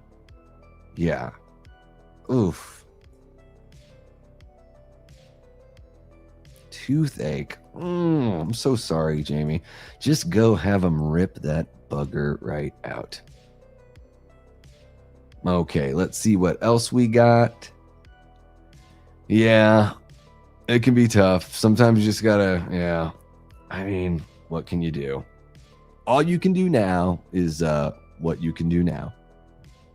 Okay, let's see what else we got here for I think we've just got one more. Horace Pinker was created by West to try and make up for getting ripped out of Freddy profits. Oh, yeah, that sounds about right, man. Yeah, he should have been able to get every penny out of Freddy for as long as he wanted for coming up with that guy. Nice little box set action. Now, was there a fourth movie that is the one that's like sort of cobbled together but not really put together? Or is that just the way the third movie ended up? I can't even keep it straight with that franchise. I've never met him, Jamie, but if he's out at Mad Monster this year, I can't remember if he's going to be out there. I may try to meet him. I'll bring my Jason mask and try to meet any Friday the 13th alumni and stuff like that for the mask. I plan on saying what's up to Damien Maffei. He's been on the channel before, and I like his performances quite a bit. So looking forward to actually meeting him in person and saying what's up. And yeah, Bill Moseley, I'll have to keep that in mind. Finger licking good. Which one's finger licking good? Are you talking about me, Shax? Welcome on in. Okay, let's see what else we got here. What about Crime Skull from the Laid to Rest movies? Oh my, I've never even heard of Laid to Rest. Or Jacob Goodnight from the See No Evil movies. There's a couple of those, right? I've heard of See No Evil. These are all great. This is perfect. This is why we're here to talk. So, Aaron, are the Laid to Rest movies and the See No Evil movies, are they worth watching? Should I spend some time with those and reconsider? Maybe we could do a part 2 of horror icons that almost were. Maybe I can post after this video. I can do a post of being like, guys, which ones did we miss? Which ones did I not talk about in depth? Because I'm not aware of these characters, but we could always put together a part 2. And I could watch some of these movies and we could have a conversation for sure. Honestly, when I watched TCM movies for the first time, I thought Leatherface was really the only killer, like a Jason or Michael type. Yeah, it's something definitely. It's way different. Yeah. Nightbreed could definitely be a Movie Punks episode. Yeah, I've not seen Nightbreed. And I've heard the director's cut is the way to go. You know, Nightbreed's one of those movies, I've never seen it, but I've like watched people do video essay. You know, I've like listened to video essays on YouTube about it. So it's like, I don't remember anything that would like spoil. It's mostly about the troubled production and director's cut versus, you know, regular cut. Because I know Clive Barker always seemed to have such a tough time with getting his stories and ideas turned into movies. What's happening, Gory Tiger? Welcome on in. Hope you're doing well. My screen isn't changing. I don't know what that means, Joe. Welcome on in, Joe, from Media Poop Shoot. Hope you are doing well. Let's see here. I love Brainscan, says Foz. Oh, I know, Foz. I've let you down by not loving Brainscan. I let you down. Yes. Also, it's just his performance. I mean, something's just not right with his performance. You know, Brainscan is great, feels completely 90s. It does. Yeah. It's like the day, you know, when they made like Lawnmower Man, you know, and stuff like that. It's like, oh, this is just years away. You know, like in the early 90s, they're like, in a couple years, we'll be playing fully immersive virtual reality games. And here we are like 30 years later, 30 years later, you still have to put a big old thing on your head. And it's not even what it was in those movies. So still a little bit of ways away. You don't like him? Oh, come on. You love him. Stay alive. Thank you, guys. Thank you all. Pulse. There's also Pulse. Stay alive. Okay, since everyone's freaked out about Trickster, let's move on. This is the last one that I had pulled up, guys. The Djinn from fucking Wishmaster. Now, the Djinn from Wishmaster, the Djinn from Wishmaster, I'll say this, the first two movies, I like them. Let me pull this guy up here. Let me get this big old galoot up here. There we go. What is your wish? This is a thing that Wes Craven produced. I believe Howard Berger directed this one from KNB. So I imagine KNB did the effects. This is in that era of practical and digital working together, and some digital quick like morphing and transformations, very similar to what they ended up doing in the Buffy the Vampire Slayer TV show. In fact, a lot of the effects remind me of stuff that would be in that show. However, there are some impressive fucking effects in especially the first Wishmaster. But we're here to talk about whether or not the character reached that iconic status. And I will say this, although the Djinn is in 3 movies, in the third movie, he's not played by the actor that played him in the first 2. And it really is about that actor's performance because his voice is incredible. He's got this devilishly charming stare. There's something about him that's magnetic as far as like the performance goes. And the Djinn, I mean, just look at him. He's like this friggin' evil genie. It's a super cool look. I love the way they set up like the story and they tie it to like, you know, ancient lore from religions that have existed, you know, since the dawn of time. Like it's really, really cool how they set them all up. But unfortunately, we really just got the 2 quality movies, the one movie that totally fell off and I think was direct to video or whatever. And then we've not seen this character, at least I haven't seen him. I'm not aware of any other movies after that third one. So yeah, I don't know. I think the Djinn is like, I was actually pretty pumped. The first time I watched Wishmaster, I was like, and it was just this last fall. And I was like, damn, that was actually pretty impressive. I don't know why. I you know, looking at the character, I'm like, oh my gosh, can this really be that cool? And I like the first movie. Second movie's all right, you know, whatever. And yeah, no need to watch the third one. But the Djinn from Wishmaster, I don't know. What do you guys think? Is this guy even close to iconic? Thank you for clarifying that, Foz. I figured it was, but I was like, oh shit, just in case. Brainscan sucks, says Nathan. The director even commented on how difficult it was pulling a decent performance out of Furlong. Oh man. Yeah, Trickster's great as a character. And the movie does have a cool mystery to it. But yeah, Furlong, just rough stuff, man. It just never feels like you're... I could never immerse myself in the story because of the performance. There was just something about it that was blocking me from really being able to enjoy it, you know? I remember the band Trickster from the early 90s. Holy cow, Aaron, I do not. What kind of music? Were they punk? Pop punk? Something else? Were they on commercial radio? If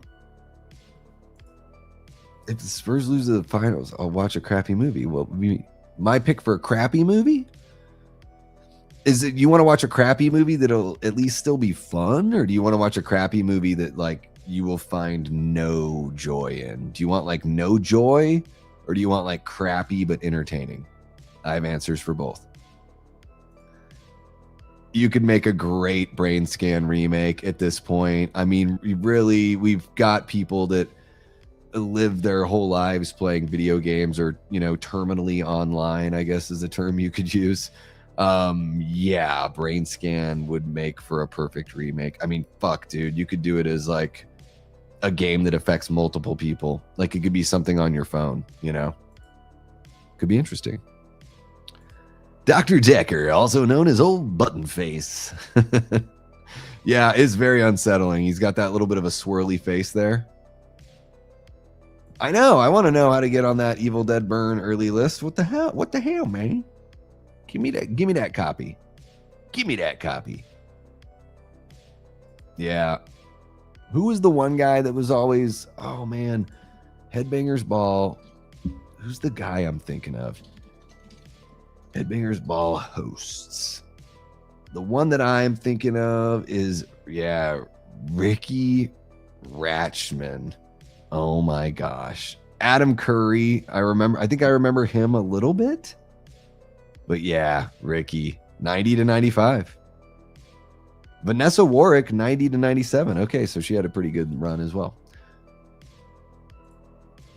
Davey, y'all would have to ask my boyfriend George Glass if I could watch them.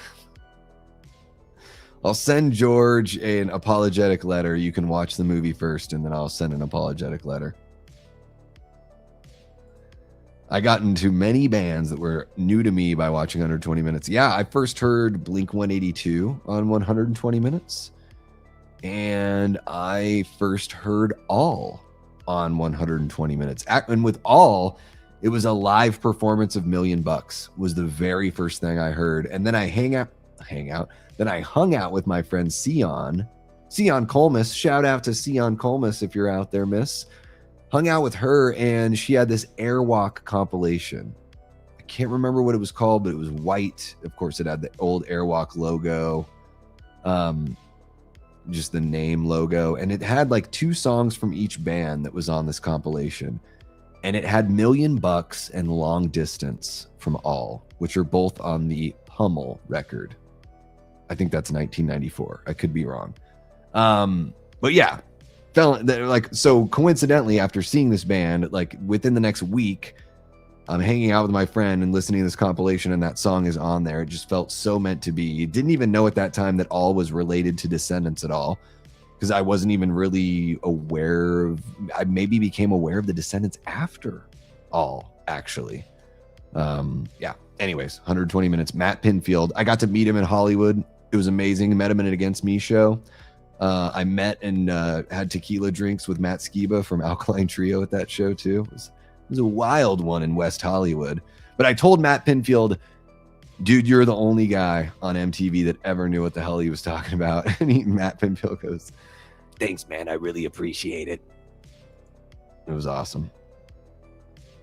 Okay, let's jump in here with you guys. Yeah, that's all, folks. Deep, deep, deep. That's all, folks. I'm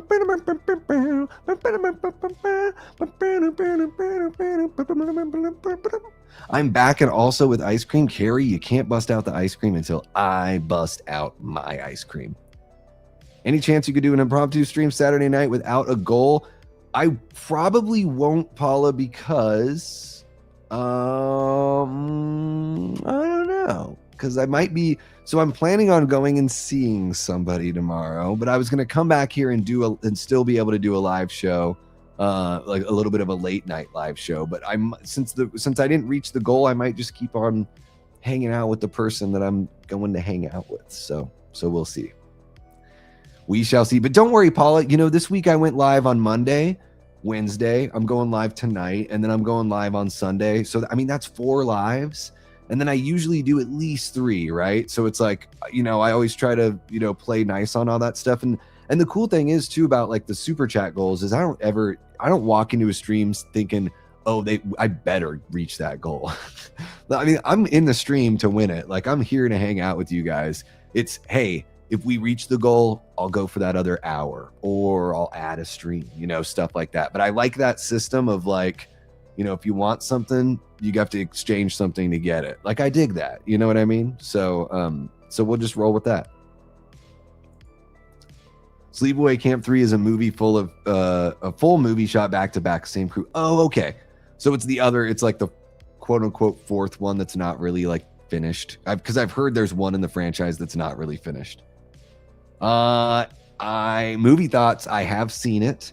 I'm not going to talk about it today. I do plan on shooting a short review, and then I'm going to talk about it on Sunday. So if you're subscribed and you have notifications hit, you'll be alerted when I drop that short review.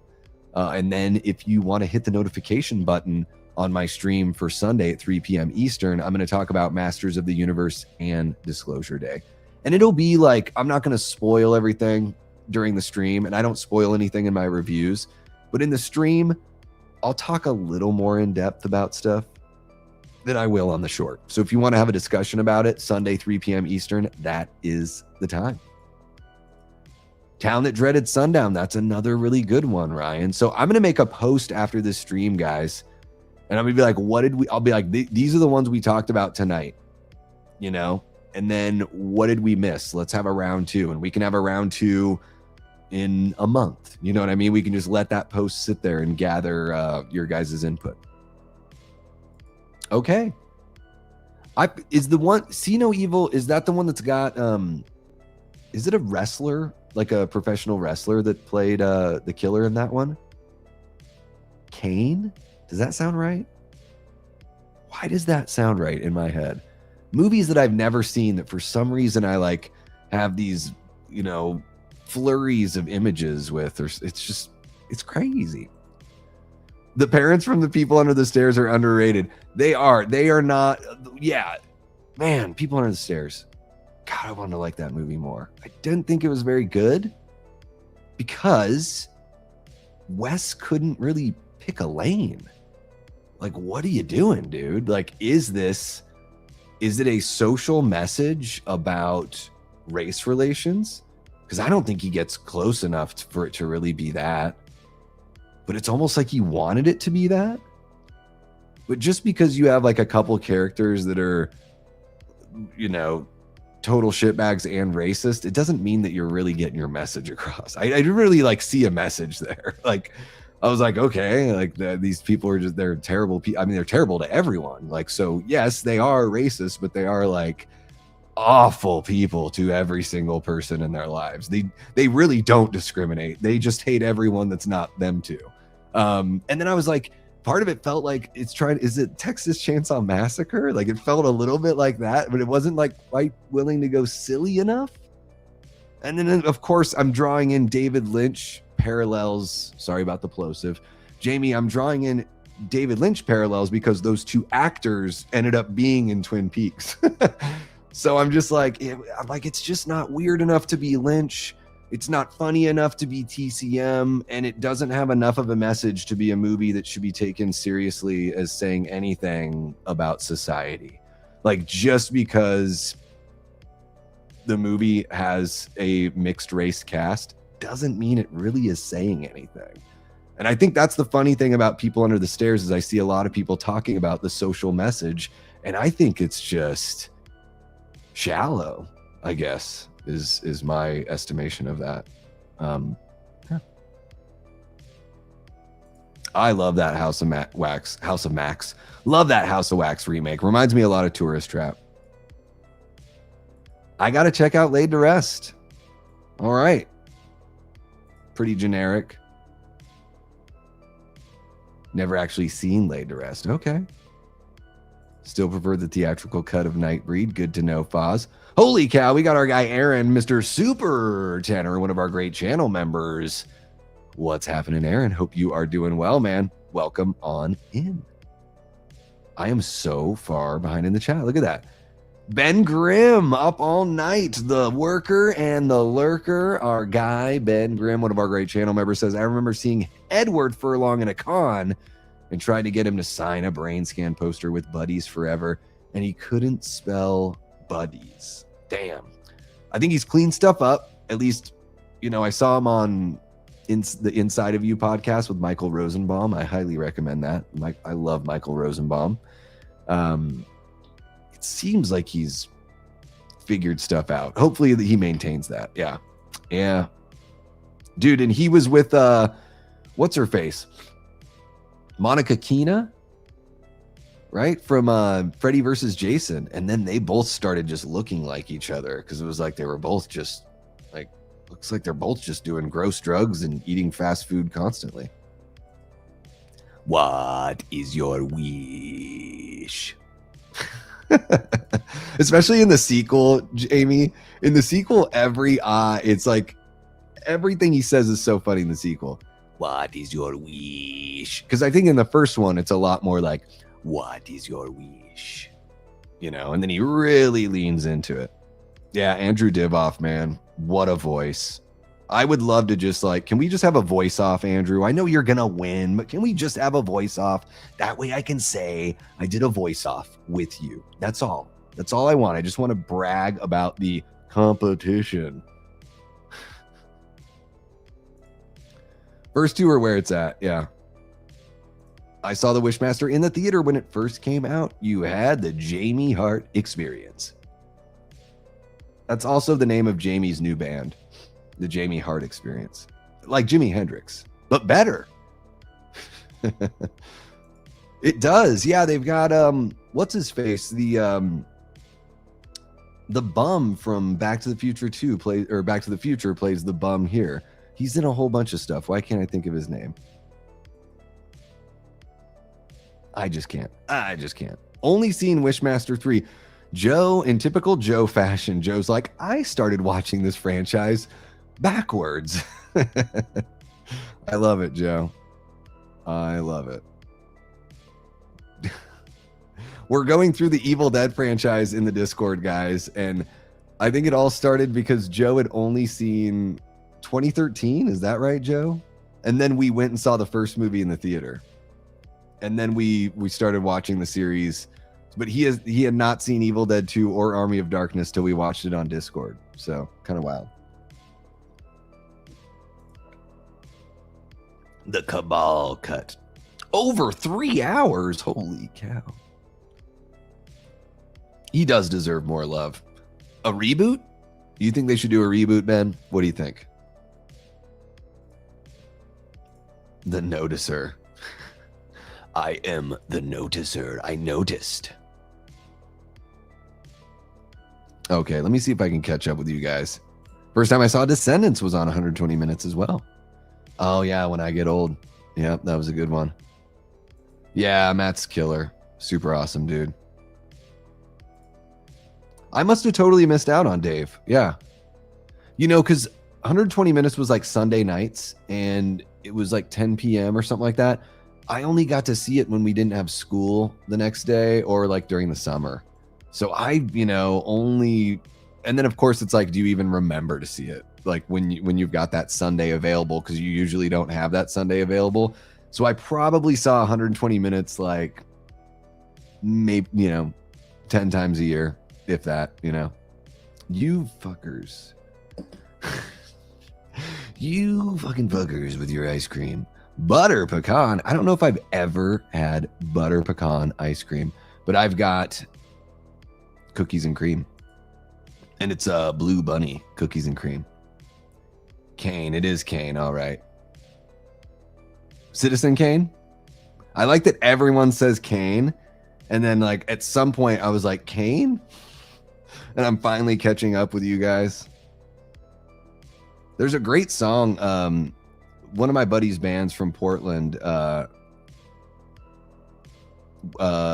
More Parachutes. That's the name of the band. They have a song called People Under the Stairs. It's one of my favorites. One of my favorites. Glenn Jacobs. Davey rant incoming. Oh no. Alert the secret watchers. Guys, I know I have 2 secret watchers. I found out because one of them admitted that they secretly watched me. And secret watching, it's not like if you watch but you're not in the chat, or you watch after the fact and you don't comment. That's not secret watching. The secret watchers are yeah. They're like, ooh, what is he going to say that I can unfairly edit? It's a very interesting phenomenon. I did not know that I would have 2 cyber stalkers. At least, probably more. I'm probably not even aware. It's amazing. Shout out to the secret watchers. I hope you made it this far. If you did, I included you. So, you're welcome. You may be a touch on the cowardly side, but you're still people. Kind of. I mean, it is like lightly mentioned. I just mean that like they don't do anything with it. You know what I mean? Like, I get that he like kind of puts it in there, but doesn't have anything to like say. Yeah. I just like, I watched it and I was like, I did not take away from this movie that it has something to say about that. I've always felt like Craven was trying to use some Lynchian influence, but didn't execute it well. Yeah.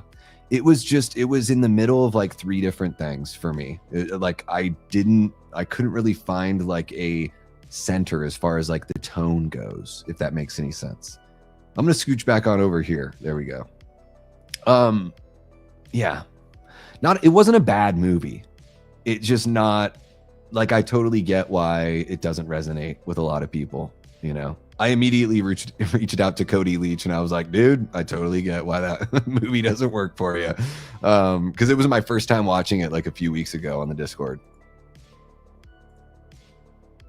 No.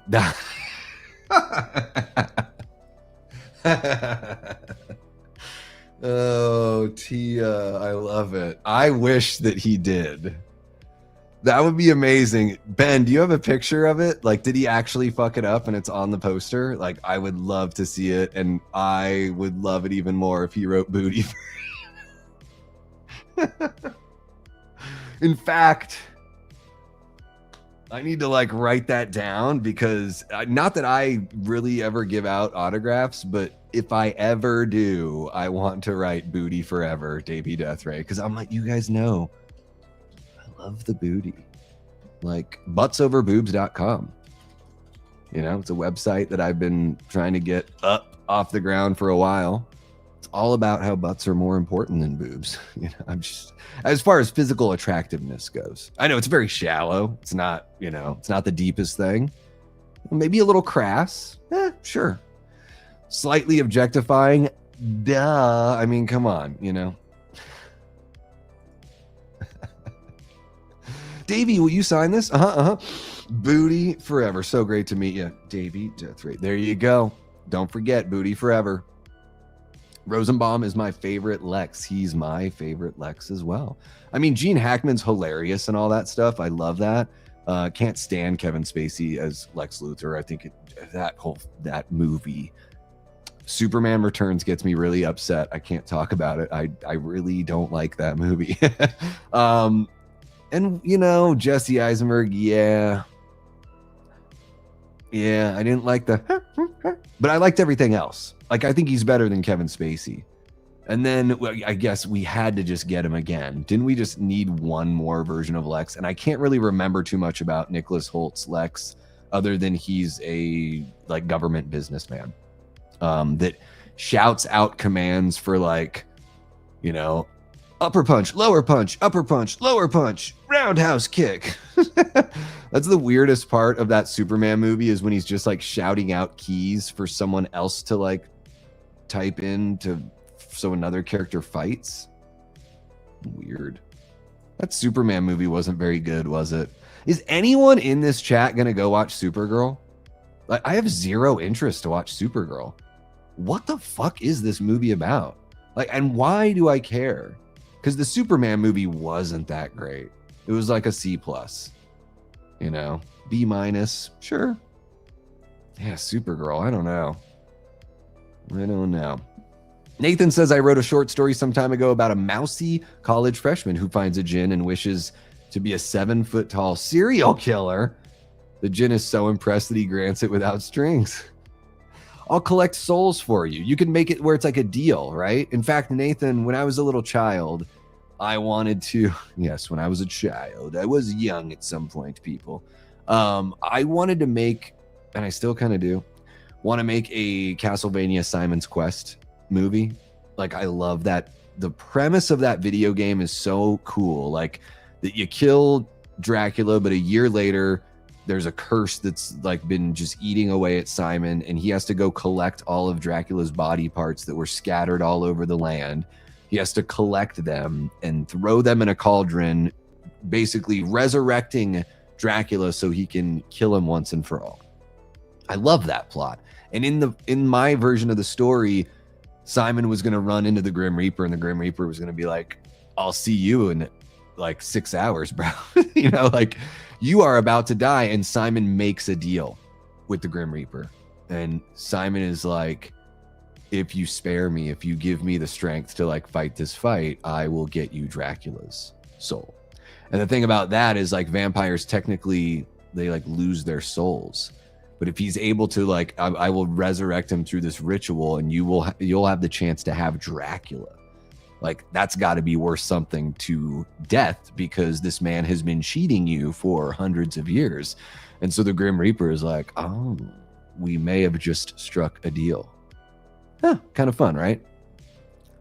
We're just spitballing and writing stories here on the stream. No worries. Even though it's horror icons that almost were, we're just talking about random stuff. TCM Watch Party. I think the next one I want to do, Paula, is for the Prowler at the end of the month for 45th anniversary. I think that would be cool. The Jamie Hart Experience sounds like an 80s pop band, guitar, piano, and saxophone. It's a 80s pop band that plays in the theater. Not like in the room with the movie. They're in the lobby, but Jamie still gets to see all the movies. Okay, that's the deal. Like, in fact, the deal is that Jamie gets to watch the movies before anyone else, because she has to be able to say, I saw that in the theater before anyone else can. That's the rule. That is the rule. There you go. It's trying to get through it all, and it's tough because I work a lot, and my girlfriend, because you have to squeeze it in as a personal project. Now your fandom is turned into a personal project. Here's what you do, Ryan. Well, whatever. I'm not going to tell you what to do, but if you guys are watching something, maybe she falls asleep, baby's asleep. You wake up in the middle of the night with the baby. You know, you got to, feed the baby and get it back to sleep. You just throw on a little episode. I'm sure you're already doing that. I don't know why I'm like giving you this grand life advice. Like, you're the one who's a father. I have nothing. You have everything. I have nothing. I'm going to take that off of there. I loathe butter pecan ice cream with a fiery passion, says Tia Nina.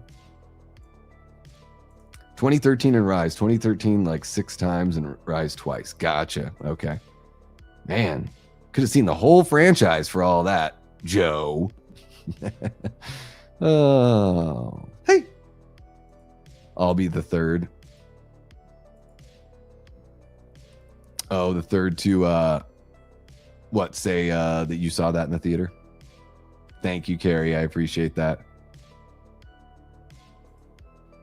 Davey, so if your secret watchers actively try to use your words in your live streams against no, I know one of them is clip stuff out and try and send it to people to try to make it, and tells the people that I'm saying things about them. It's really weird shit. It's really weird shit. I think the other person just is like super jealous and doesn't do much with their life. So, they want to be angry at me because I'm actually trying to go out there and do something fun with my life. I don't know. It's just really weird. But when the second one revealed themselves to me, I thanked them for the watch hours. I was like, hey, it's, you know, I didn't know you were a secret watcher, but thanks for the watch hours. And I guess it's good to know that I have at least 2 stalkers now. That's what I told him. Lost in the Backwoods with Terrifying Locales, film Resurrection County. When 4 campers return, is this a new movie you're making, or is this a movie you're watching? When 4 campers' weekend trip turns deadly in the remote town of Enoch, they find the locals are all too happy to serve up justice.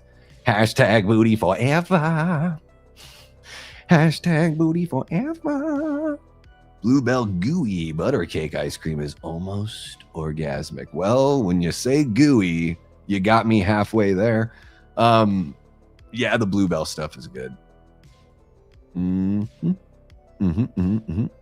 Justice for booty forever. I'm going to meet Edward Furlong someday, and I'm going to be like, can you sign Booty Forever on this Brainscan poster? The Jamie Hart experience should be an escape room.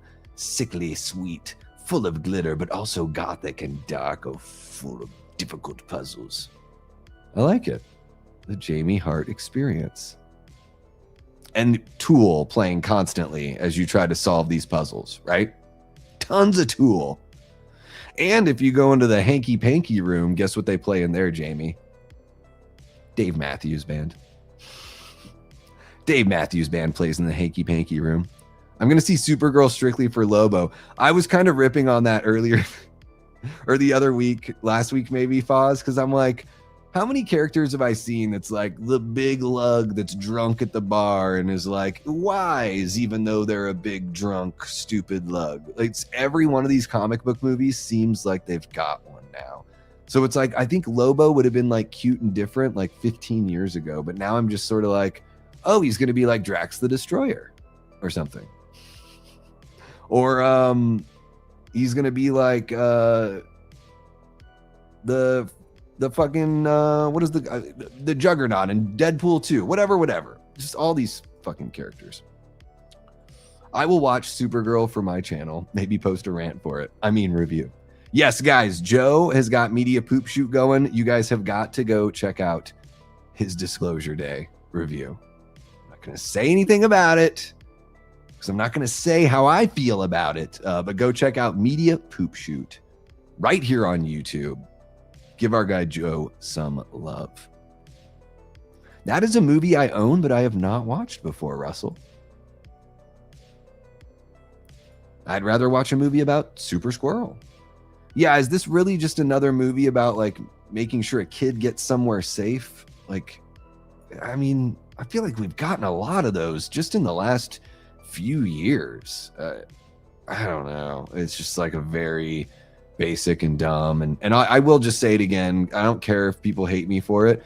Millie Alcock, is that however you say her name? She straight up looks like a 12-year-old boy that smoked cigarettes for 10 years.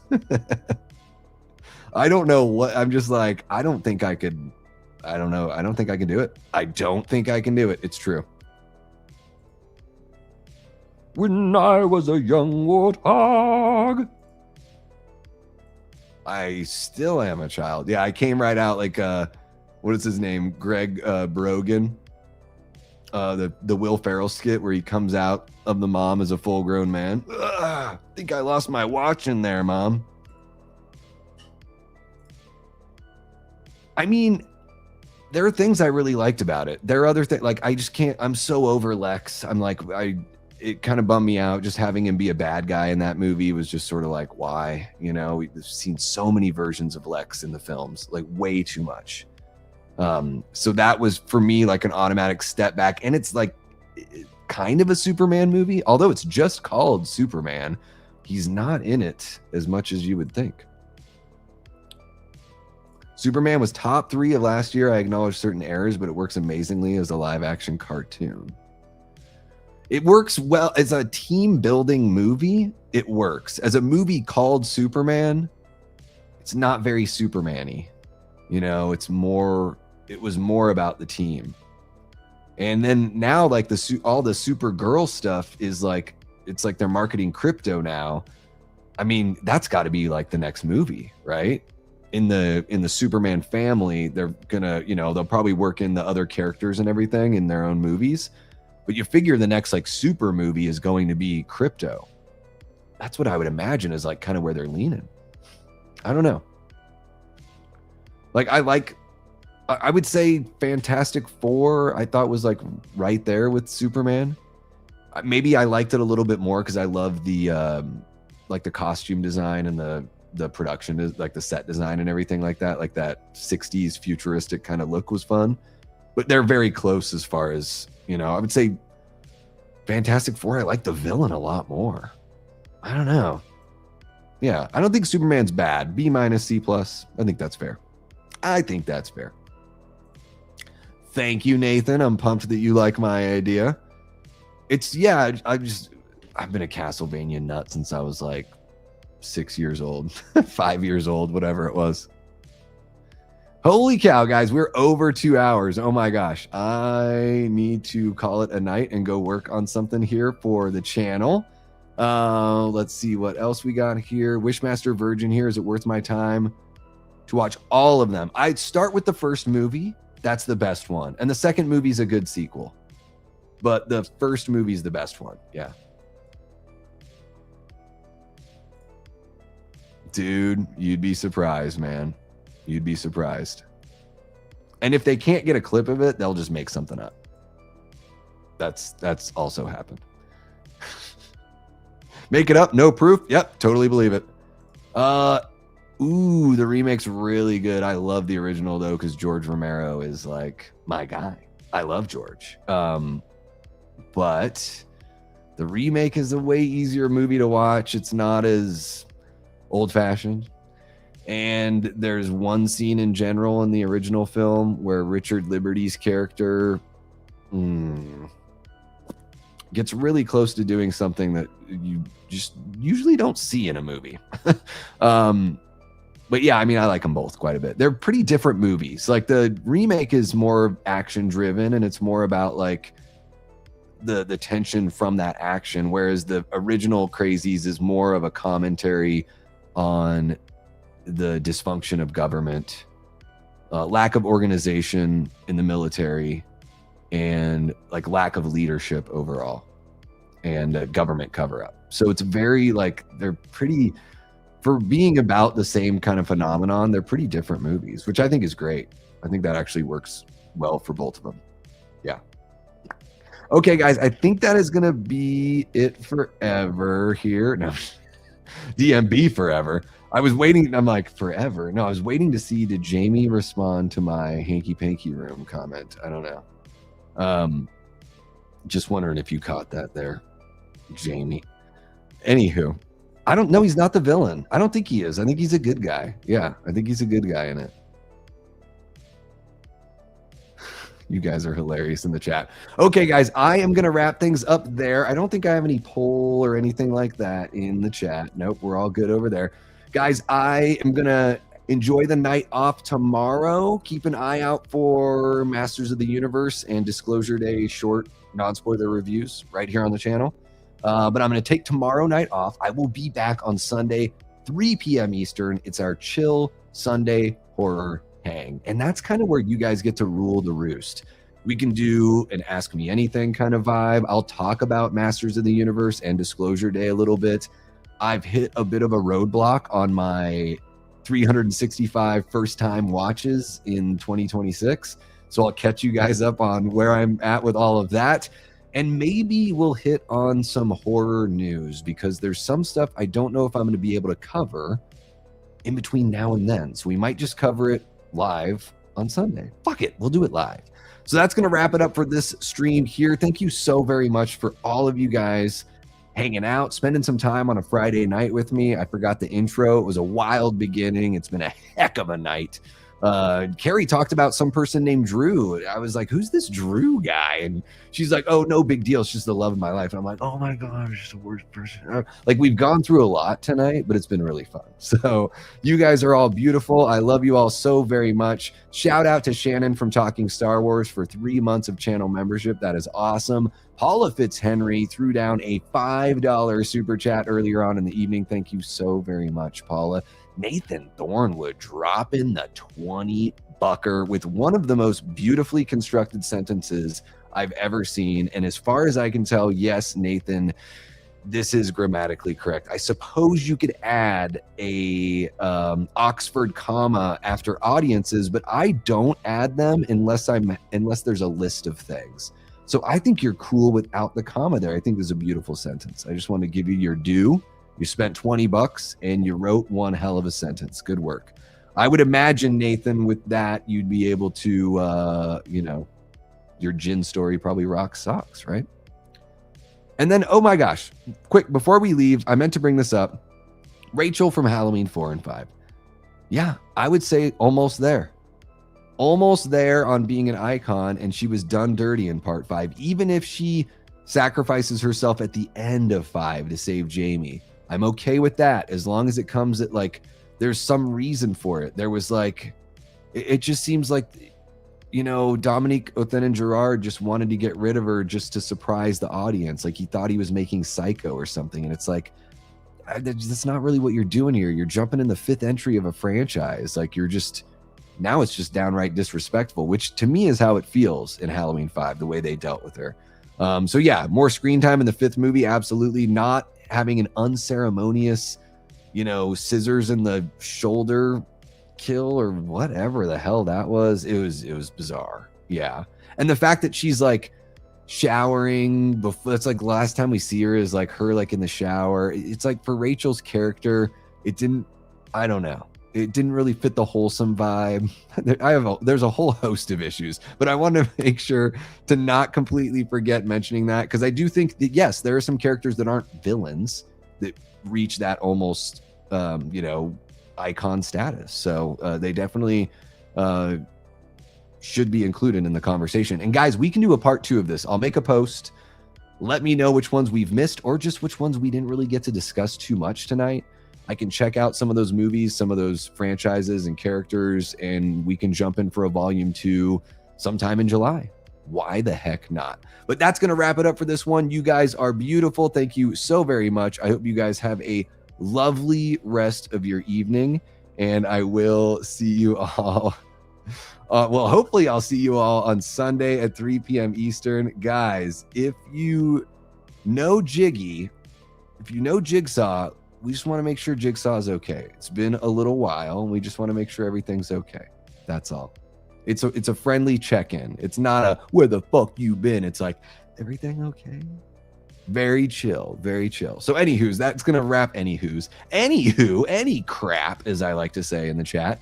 That's going to wrap it up for this one. Maybe you can catch me over on Discord later on, or maybe I'm going to shoot some stuff. Who the heck knows? But I will see you guys Sunday at 3 p.m. Eastern, and you guys know how we do this. Until next time, I've been and will continue being Davey Deathray.